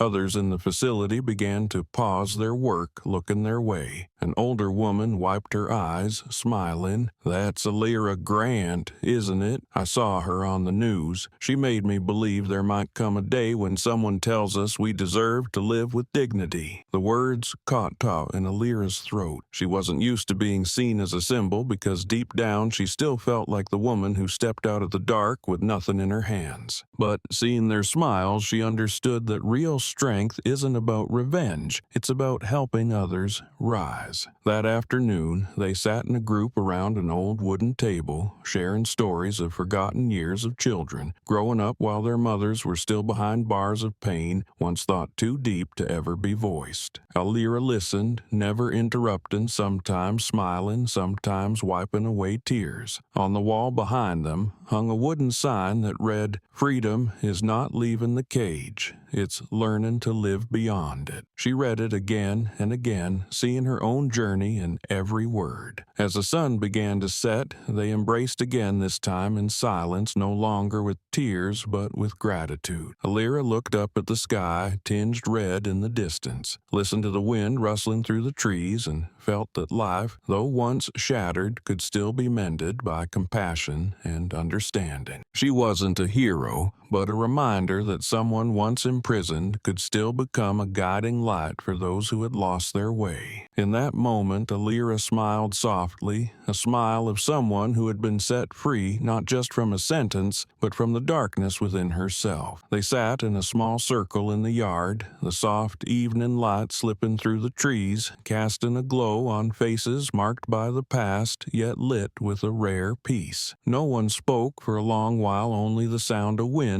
passing through the faint clang of metal at the distant gate. Then Marlene spoke, her voice rough and low. "That punch was for all of us." The simple words seemed to stop the air around them. Some bowed their heads, some cried, and Alyra sat still, hands clasped together. She looked up at Marlene, her eyes filled with both surprise and sorrow. There was something deeper behind that thank you, not just satisfaction, but a longing to see justice, even just once in a lifetime. Alyra exhaled softly, her voice low but steady. No, that was a punch for justice. The group went quiet, her words drifting into the air like thin smoke, but the echo lingered long. She looked around, her gaze settling on each face, each pair of eyes tired from years of being forgotten. "If it had been a punch from hate, then I lost the moment I threw it," she continued. "But when I hit him, I wasn't thinking about me. I was thinking about the twisted sentences, the silenced voices, and people like us erased because no one bothered to listen." Her voice faded, but each word left a mark. Lena gently placed a hand on her shoulder. "Do you even know how big what you did really was?" Alyra shook her head slightly, offering a faint, sad smile. "I didn't do anything big. I just did what the law should have done. I hit him so people would see the truth, not to be applauded." A younger woman sitting nearby, her face gaunt, her voice trembling, said, "But because of you, I got out." That video made them reopen my case. Alyra turned gently, took her hand, then live in a way that honors it. Don't let that punch be for nothing. The air gradually grew warmer. Laughter mixed with sobs then fell silent in a deep sense of understanding that needed no more words. Marlene nodded, wiping her tears. "I get it now. You didn't hit him for revenge. You did it to break the damn cycle." Alyra looked out at the yard where the last light of day was fading and said softly, "Some punches aren't meant to win. They're meant to wake people up." A breeze swept through, carrying a few dry leaves onto the table, along with the scent of damp grass and salty sweat, the smell of real life of people who once fell but are learning how to stand again. In the pale, golden light, Alyra squinted toward the distance where the sky was turning a soft shade of orange. She felt something inside her chest open, as if the last of her anger had been washed away by understanding. The women around her were no longer victims. They were becoming living proof of a greater truth. Justice isn't a blow of revenge, but the moment people can look each other in the eye without fear. Alyra smiled, her voice as soft as the breeze. If that punch helped someone believe in justice one more time, then it was all worth it.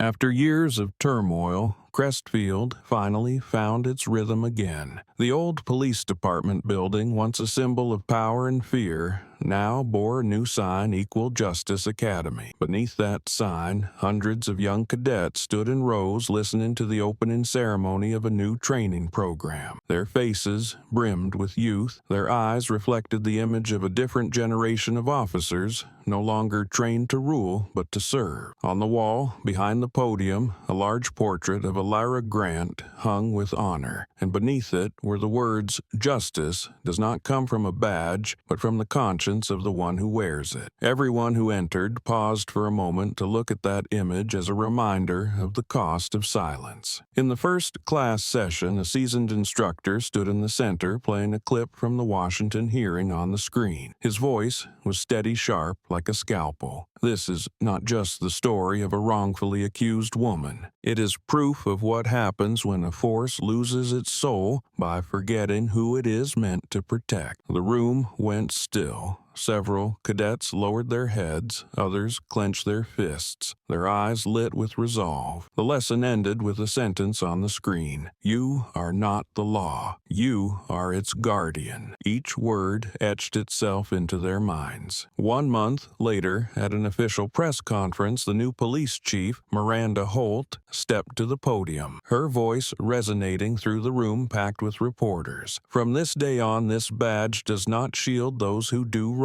It shields the people from those who forget their oath." Applause broke out, not loud or wild, but steady and firm, carrying a trust that had long been missing in the city. Holt raised the polished badge high, and the camera lights made it shimmer like a flame just reignited. She continued, "Every cadet at Equal Justice Academy will be taught not just how to shoot, but how to listen, how to take responsibility, and most importantly, how to say 'I'm sorry' when they are wrong."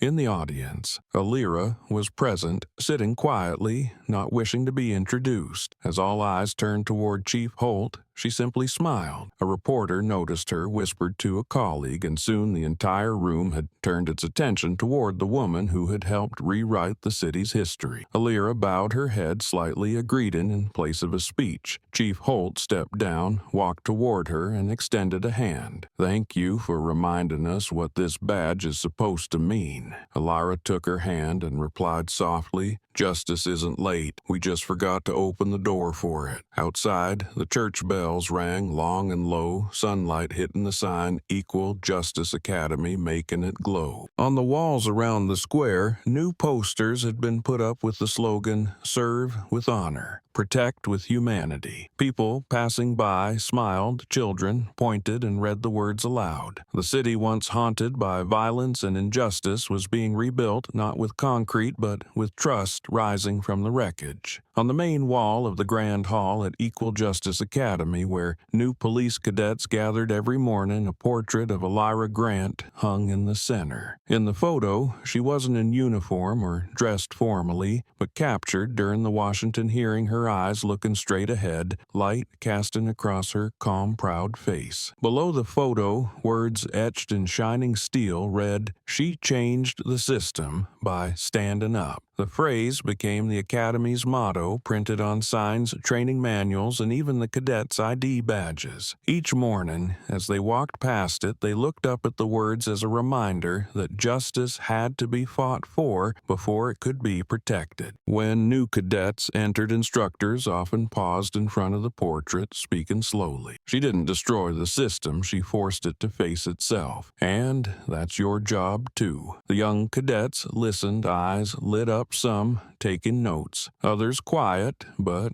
all understanding they were being taught something bigger than skills, the ethics of the bad. Alyra's image gradually became a symbol copied in other stations, hung in waiting rooms or training areas. People began speaking of her, not with pity, but with genuine respect. She was no longer the woman who threw a punch on the street, but the one who made America rethink justice. Crestfield changed by the day. Old, faded signs were replaced, and stores, once afraid to display justice for all, now proudly hung them at their doors. In the city center, a bronze statue was erected, not bearing Alyra's face, but showing a woman standing tall in the wind arms, relaxed at her sides, hair lifted behind her. At the base of the statue, a small line was finely engraved. For those who refused to bow, every sunset, golden light fell across the statue, making it glow in the center of the square, the symbol of a city that once fell and now had learned to stand. People said that after the incident, they began to believe in the force meant to protect them again. Children visited the academy with their parents, smiling brightly as they posed in front of the Equal Justice Academy sign. The oath ceremonies of young officers were no longer just formalities, but rituals of trust reborn. At the corner cafe, people retold Alyra's story like a piece of history, the story of a woman with no power, but with courage. One autumn morning, when Alyra happened to return to Crestfield, she stopped in front of the academy. On the wall, her photograph caught the sunlight, the metal inscription gleaming in the wind. Passers-by recognized her, nodded in greeting, and one softly said, "You're the reason we believe again." Alyra returned the look with a gentle smile, then turned away, the wind lifting her hair. And in her heart, she knew the city had been rebuilt not by the punch, but by hearts that had learned to stand tall.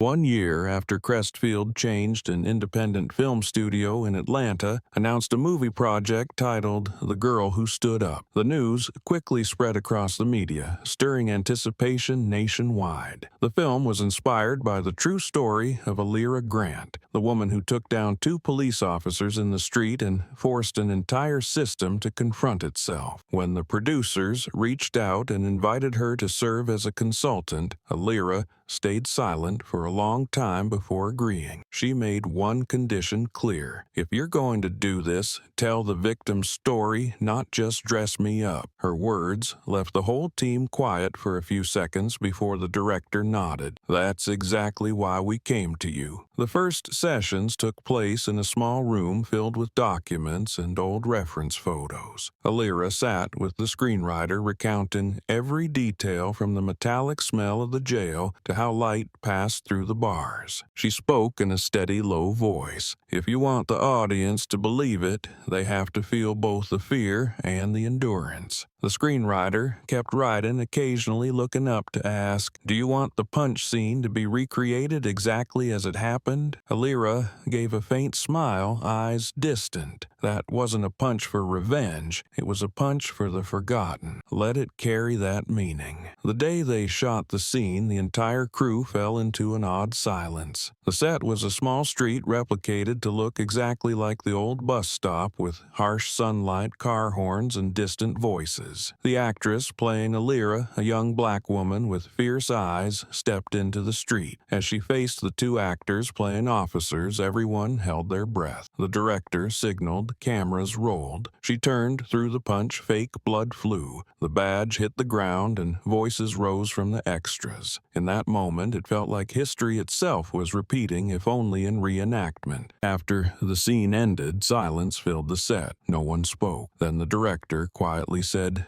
"Cut." The crew applauded, many with tears in their eyes. That night, while watching the footage on a large screen, the light reflected on Alyra's face. She watched intently, saying nothing. When the punch scene played in slow motion, sound fading until only the heartbeat and breathing of the character remained, she softly said, "Sometimes justice arrives in silence, but when it does, the world has to hear it." The director turned and nodded. "We'll leave the scene just like that. No music, no dialogue, just the punch and the sound of truth." When the film was completed, the premiere took place in a small theater. No red carpet, no flashing cameras, just the people who had lived through the journey. Former inmates, journalists, young officers from the Equal Justice Academy, and the citizens of Crestfield. As the final scene played on screen, walked out of the courthouse, light shining into her eyes, and the words appeared across the screen, she stood and the world moved. The entire audience rose to their feet and applauded not for the film, but for the real story behind it. Alyra sat in the middle row, her hands clasped, eyes reflecting an emotion hard to name. A young girl approached hesitantly, said, "I studied law because of you." Alyra smiled, softly replied, "Then do better than I did. Don't let the next generation have to fight to be heard."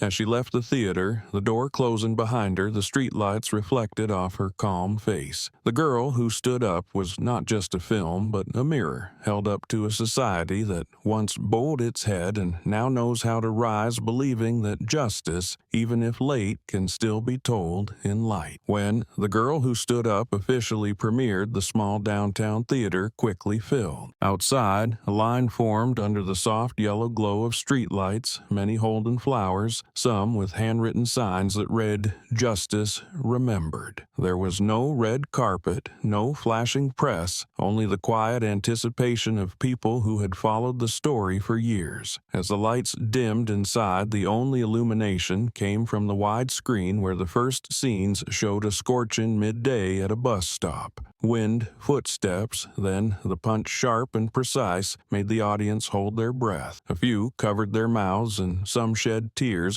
within the first minutes. They weren't just watching a scene, they were reliving the pain of a society that once forgot what justice meant. As the film neared its climax, the theater sank into complete silence. Everyone watched as the on-screen Alyra stood in court and said, "I will still stand up, but this time someone will be recording." The line rang out across the screen like a bell through the room. A former police officer in the audience bowed his head, both hands clenched. An elderly woman wiped away tears, whispering, "If only the world had more people like her." When the final words rolled across the screen, she changed the system by standing up. No one clapped right away. They sat still quietly, as if trying to hold on to that moment a little longer. Then, from the middle row, a single round of applause began rising into a wave across the theater. It wasn't loud, but deep and resonant, like a thank you offered to someone who stood up in place of thousands of silenced voices. In the dim light of the theater, Alyra sat in the back row, her head slightly bowed. She didn't cry, only tightened her hands as if she could feel the rhythm of the crowd's hearts beating in unison. When the lights came on, people stood and looked around to see her, but the back seat was already empty. She had left while the applause was still rising. Outside, the night was quiet, the wind carrying the damp scent of coming rain. Alyra walked slowly along the empty street, the sound of her footsteps soft against the wet brick. The streetlights reflected on her face, casting a glow as gentle as mist. Behind her, voices still called her name from the theater, but Alyra didn't turn back. She smiled softly, said to herself, "Justice doesn't need the spotlight, it just needs to be seen." Then she walked on, her figure fading into the night through a city that had changed, where her story now belonged to everyone. As the first gust of wind passed the movie poster, fluttered the title, "The Girl Who Stood Up," glowing under the light like a reminder that some people, once they rise, never disappear.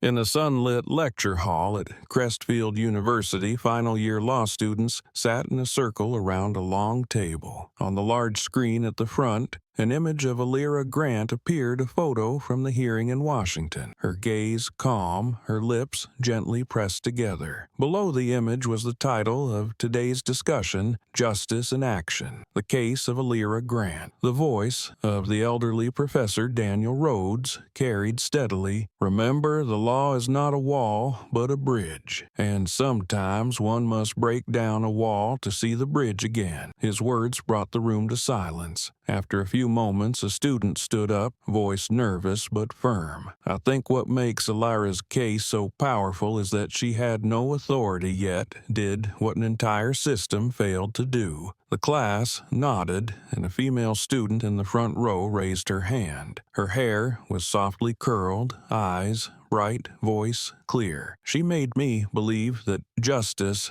isn't a concept, it's an action." The words hung in the air, making pens pause mid-sentence. The professor smiled, walked to the board, and wrote her words in white chalk. "Exactly," he said. "Justice only matters when it's carried out by people with a conscience." The room sparked with discussion. One student said, "I used to think law lived in books, but Alyra's case made me see that law exists in each of our choices to speak or stay silent, to stand up or turn away." Another added, "I watched the girl who stood up and couldn't look away from the scene where she stared down the man who once arrested her. I realized the courage isn't about not being afraid, it's about walking forward even when you are." The conversations grew animated, not a lecture anymore, but a dialogue about ethics, about humanity. Professor Daniel listened quietly, a trace of hope in his eyes. When the voices began to fade, he said, "She made a generation of future lawyers lift their heads. And that's the greatest victory, not in court, but in awareness." He started the projector, showing a brief clip from Alyra's hearing. Her voice played steady and clear. "I didn't stand up to destroy the system. I stood up to make it see people." Her words echoed through the speaker, stretched out, then fell silent, leaving behind a pause full of weight. By the end of the session, the students drifted out, each carrying something within. A small group stayed behind, discussing plans to launch a Justice in Action Club, where students would offer free legal advice to those wrongfully accused. On the board, the female student's quote still remained the white chalk, slightly smudged by dust in the air, but its meaning clearer than ever. Outside, sunlight streamed through the window, reflecting off the poster of Alyra pinned near the lecture hall entrance as if she were smiling. In that moment, it became clear that sometimes a person's strength doesn't lie in a punch, but in the generations inspired by it, those who will continue to stand whenever justice is knocked down. Professor Daniel Rhodes gently set the chalk down and turned to face the class. His eyes moved across the room and settled on the young woman who had spoken. A soft smile crossed his weathered face, the smile of someone who had seen many generations pass through his classroom but rarely witnessed such clarity of conviction in their eyes. He spoke slowly, his voice deep, clear. "Yes, and sometimes action begins with a punch." The class let out a soft laugh, not because the line was light-hearted, but because within it was a simple, painful truth. Some changes in society do not begin with words, but with a moment when someone accepts the cost of doing what is right. The smile faded, and silence returned, allowing each person to sit with the weight of what he had said. The professor stepped closer to the window, looking out onto the tree-lined campus. Sunlight filtered through the leaves, casting long beams of light across the classroom floor. He continued, "People called it violence, but really, Alyra's punch wasn't an attack, it was resistance. She didn't strike to hurt someone, but to end the suffering of hundreds of others. And sometimes, justice needs a sound like that to wake up. No one responded. Students in the front row looked up, emotion shining in their eyes as if they had just witnessed something far beyond a lesson plan. A young man in the back of the room spoke quietly. "Sir, would you say that punch counts as justice?" Daniel smiled, turning back. No, it wasn't justice, but it was the first call for justice to arrive, and that is the most important thing. His answer silenced the room. The hum of the air conditioner mixed with the soft tapping of pens on desks, the familiar rhythm of long lectures, though today it sounded different. No one was taking note. They simply sat listening, as if attending a ceremony, not just another class. The professor sat on the edge of the desk, his fingers interlaced, his voice lower. "You will graduate, become lawyers, prosecutors, judges. You will hold the law in your hands, and people will believe that the law carries absolute power. But remember, the law is not the truth. It is only a tool. Truth is in people." A few students bowed their heads, lips pressed tight. The curly-haired student who had spoken about justice as action sat in silence, her eyes slightly wet, as if grasping something no textbook could ever teach. Mr. Rhodes looked up, his voice soft but steady. That day, Alyra didn't hold the law, but she held what was right, and that's why the whole world had to stop and listen. So, if one day you see someone treated unjustly, don't just say you understand, do something. Whether it's a punch or a word said at the right time, it matters. The room was completely still. Light from the window lit up the sentence he had written on the board. Justice is not a concept, it is an action. A breeze stirred the chalk dust into the air, floating like thin mist. One student quietly closed a laptop, another tucked away a pen. No one moved for a few minutes, as if afraid to break the emotion hanging in the air. This wasn't a typical law class anymore, it was a moment of awakening. When the bell rang, no one stood up right away. They stayed seated, looking at the board where the white words slowly faded, but their meaning had already etched itself into each mind, a lesson not in the syllabus, but one they would carry for life.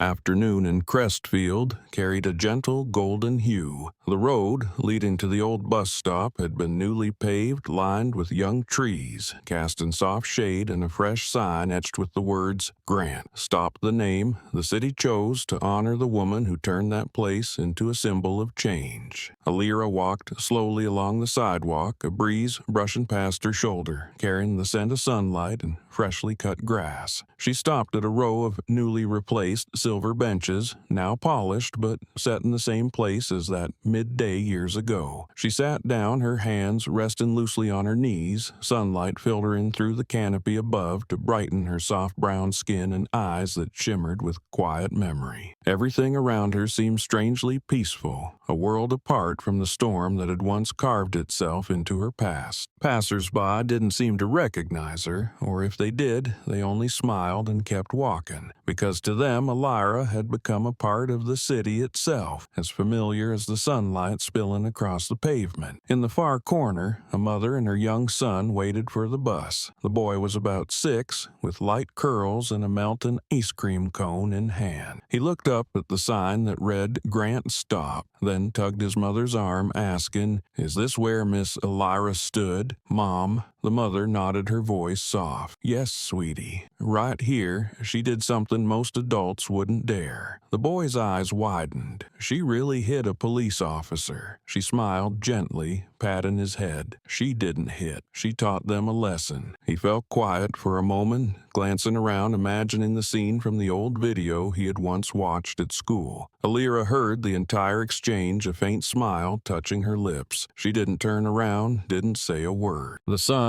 was dimming. The wind rustled the leaves, creating a sound that blended quiet with life. In her mind, the past flickered, Reddick's angry face, the shouting, the badge hitting the pavement, the crowd. But now it all played like an old reel, faded from being played too many times. And when she looked back, there was no resentment, only a quiet gratitude for not lowering her head that day. A new bus pulled up white with green trim, its door opening with a soft beep. The mother held her son's hand and stepped on, but the boy kept looking back. "Mom," he said softly, "I wanted to be like Miss Alyra." She smiled. "Then you'll have to learn to stand tall when others are wrong." The bus doors closed, wheels rolled forward, kicking up dust in the sunlight. Alyra watched them go, her eyes glistening. She whispered, "Thank you, kid." A light breeze swept through, making the Grant stop sign gently tremble. She stood up,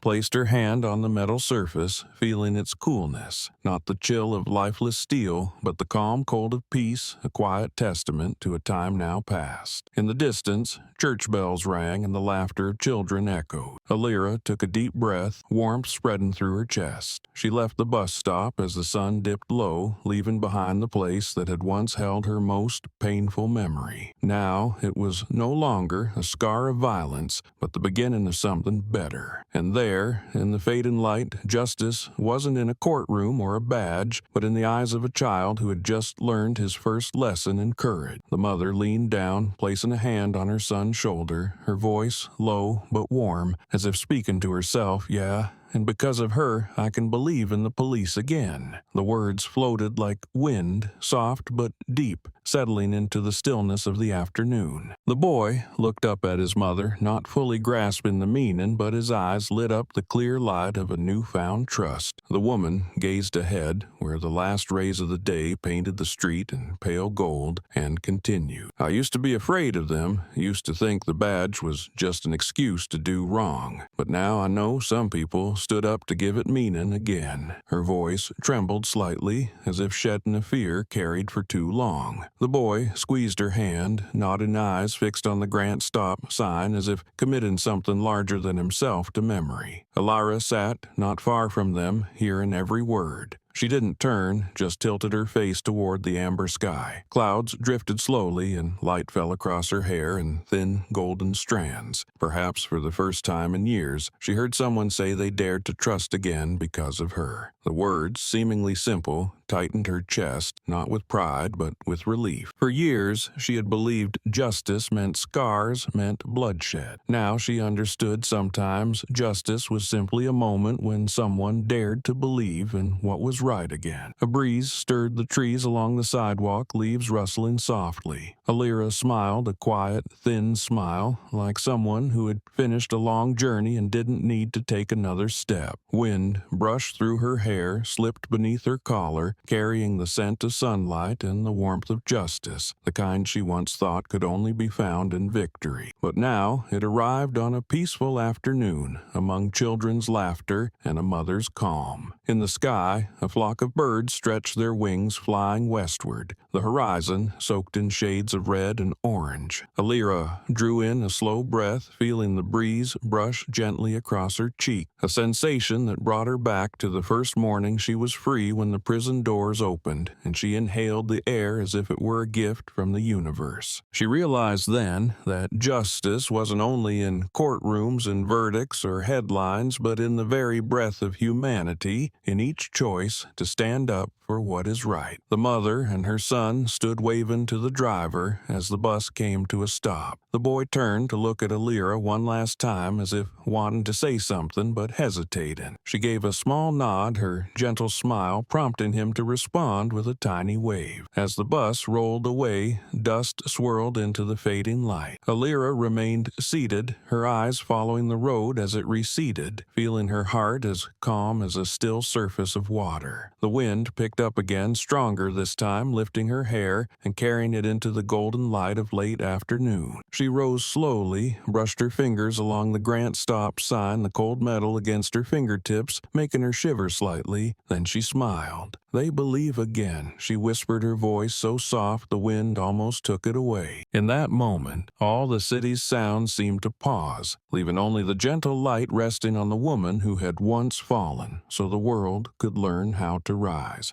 Alyra Grant's story ended in silence, without cheers of victory, without spotlights shining on a hero, only the golden afternoon stretching across the bus stop, the place where everything once began. Now, when people speak her name, they do not recall the punch in the street or the wave of outrage that spread across social media years ago, but the eyes of a woman who stood without stepping on anyone else. That story, in the end, was never about revenge. It was the journey of a person reclaiming her dignity. Something that once lost could not be blamed on anyone but our own silence. Alyra taught the world that justice is not something to wait for, but something to stand up and protect, even if the price is blood, tears, or years of being misunderstood. After the trial, after the headlines, after the film that made millions cry, the city kept moving, people kept living, and children kept growing. But something had changed forever. People no longer looked at a badge with fear, but with expectation. They believed that behind the shining medal were those learning again how to be human. In the training classes at Equal Justice Academy, her name was spoken as a milestone of conscience. And somewhere in those lessons, a young recruit would whisper, "I will remember her every time I have to choose between power and what is right." That is how true stories live on, not through monuments, but through quiet change in the hearts of those who listen. As for Reddick, he lost his freedom in a small room inside a state prison, where the noon light cast blurred streaks through the iron bars. But within that confinement, perhaps for the first time in his life, he began to understand what justice meant. There was no one left to command, no uniform left to shield his conscience. He lived each day in silence, rewriting old false reports with the honest memory of the present. People said that by his third year in prison, Reddick began teaching other inmates to read, and at times spoke of the woman he once tried to crush. "I thought I was the law," he said, "but it turns out I was just someone who never understood who the law was meant to protect." That line was passed along, printed in newspapers, a late but necessary confession. And so justice did not stop in the courtroom, but continued to flow through the lifeblood of society, and how people treated one another, and how they taught their children about courage and dignity. Alyra never sought to become a symbol, but her steady silence made her one. When asked once about her only regret, she answered, "I just wish I had forgiven sooner, not for him, but for myself." That sentence closed everything her life had ever endured. Now, along the road named Grant Avenue, young trees are growing taller. Children play under the sun. Adults pause to greet one another, and in that moment, people recognize the simplest thing Alyra left behind, that a society may lose its trust, but must never lose its conscience. Reddick lost his freedom, but because of that punch years ago, an entire community found its heart again. Justice is not the end, but the beginning of a world that bows to truth and stands tall for dignity. Somewhere between the wind and the late afternoon sun, perhaps, that warmth still lingers, a warmth named Alyra Grant. Justice does not arrive through gunfire, but through a hand willing to rise. History has seen too many wars, too many who claimed righteousness to spread fear, but the moments that truly change the world come from bare hands, those who quietly dared to stand against injustice. Alyra Grant was one of them. She carried no weapon, held no power needed, no symbol beyond her belief in human dignity. Her punch that day was not one of vengeance, but one to end a silence that had lasted too long. It did not sound like a gunshot, did not spill blood, but it forced an entire system to face itself. And, perhaps in that moment, justice stepped off the cold pages of law to live among ordinary lives. Years later, when people tell Alyra's story, they do not speak of that act as rebellion, but as awakening, because sometimes to help others see what is right, you must first help them feel the pain you once endured. Justice does not need explosions to wake the world. It needs a heart strong enough not to stay silent in the face of wrong. And that very hand, the one that once trembled in fear, then clenched with resolve, became a symbol of courage that required no chance, no weapons. From her story, people learned that change does not begin with those in power, but with ordinary individuals brave enough to rise. A city, once afraid of the uniform, has now learned how to look into someone's eyes without seeing hate. The young officers at Equal Justice Academy still tell each other that the first lesson they ever learned did not come from a textbook or a training drill, but from Alyra's story. They learned how to hold a hand not to tighten it, but to protect. They understood that a shining badge means nothing if the hand that wears it does not know how to reach down and lift someone up. Justice does not need a victor. It needs someone brave enough to choose what's right in the face of what's wrong. It doesn't arrive in the shouting of crowds, but in the silence of a person who decides to rise knowing they might fall. And on that path, Alyra helped society realize a truth both simple and profound. Only when people learn to bow to the dignity of others do they truly learn how to stand tall as human beings. That sentence would later be engraved on the memorial plaque in Crestfield Square, serving as a reminder for an entire generation. Not every fight needs force, not every victory comes with applause. Some victories are found in the way people choose to pause to listen and to respect one another. Now, as the sunset falls over the city, the sound of children playing rings out beneath the trees, and people passing the plaque bearing Alyra's name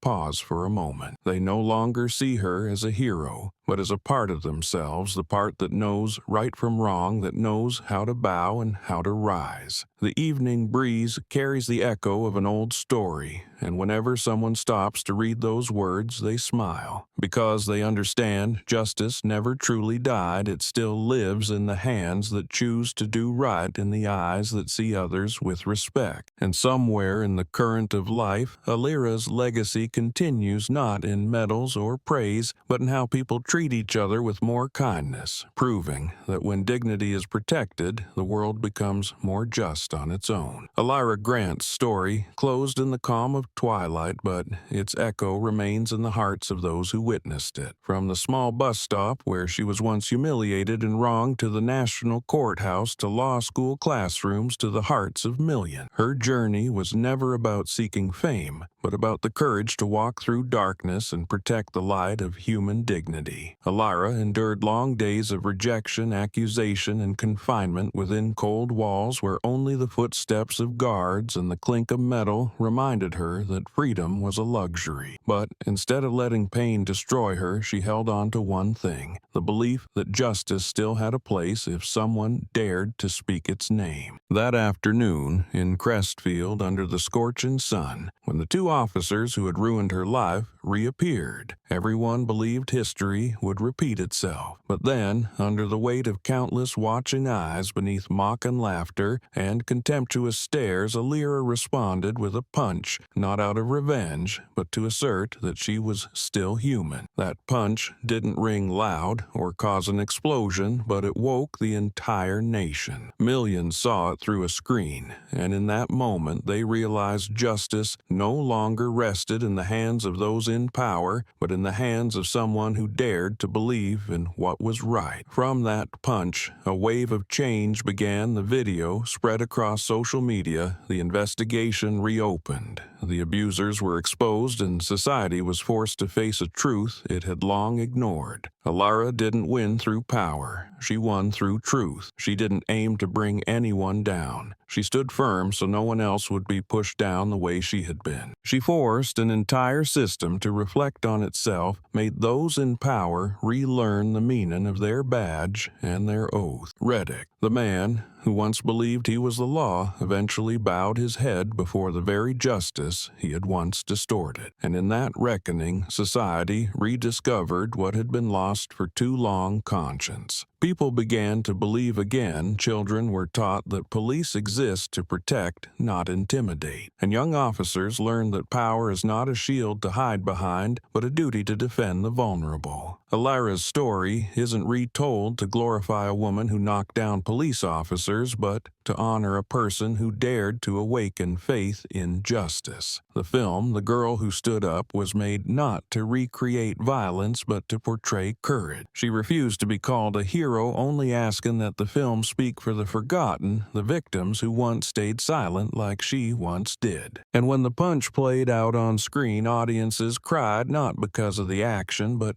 because of the truth behind it. Sometimes a single act by one person can make a whole society pause and reconsider how it treats one another. Years passed, and Alyra continued to live quietly in the suburbs of Crestfield. She didn't speak of the past, didn't mention Reddick's name, didn't hold on to hatred. Occasionally, she returned to the old bus stop, sitting on the newly replaced silver bench, quietly watching people pass by. Children played nearby adults, waited for the bus, and on the street sign the words, "Grant, stop," shimmered in the sunlight. A boy once asked his mother, "Is this where Miss Alyra stood?" And the mother replied, "Yes, because of her. I trust the police again." Alyra heard it, smiled, the wind catching her hair, carrying with it the warmth of justice, a warmth born not of violence, but of compassion. The lesson her story left behind doesn't live in courtrooms, verdicts, or applause. It lives in the way people have learned to look at each other with respect. Justice, after all, doesn't arrive with gunfire, but with a hand willing to rise. It isn't born of authority, but of conscience. And only when people bow to the dignity of others do they truly learn how to stand tall. Alyra Grant didn't just reclaim freedom for herself, for all those who had been made invisible. She showed the world that justice isn't some distant ideal, it's breath, it's action, it's belief. Sometimes all it takes to shift a society is one ordinary person willing to stand in the crowd and say, in a voice quiet but unshaken enough. And from that moment on, the world was no longer the same.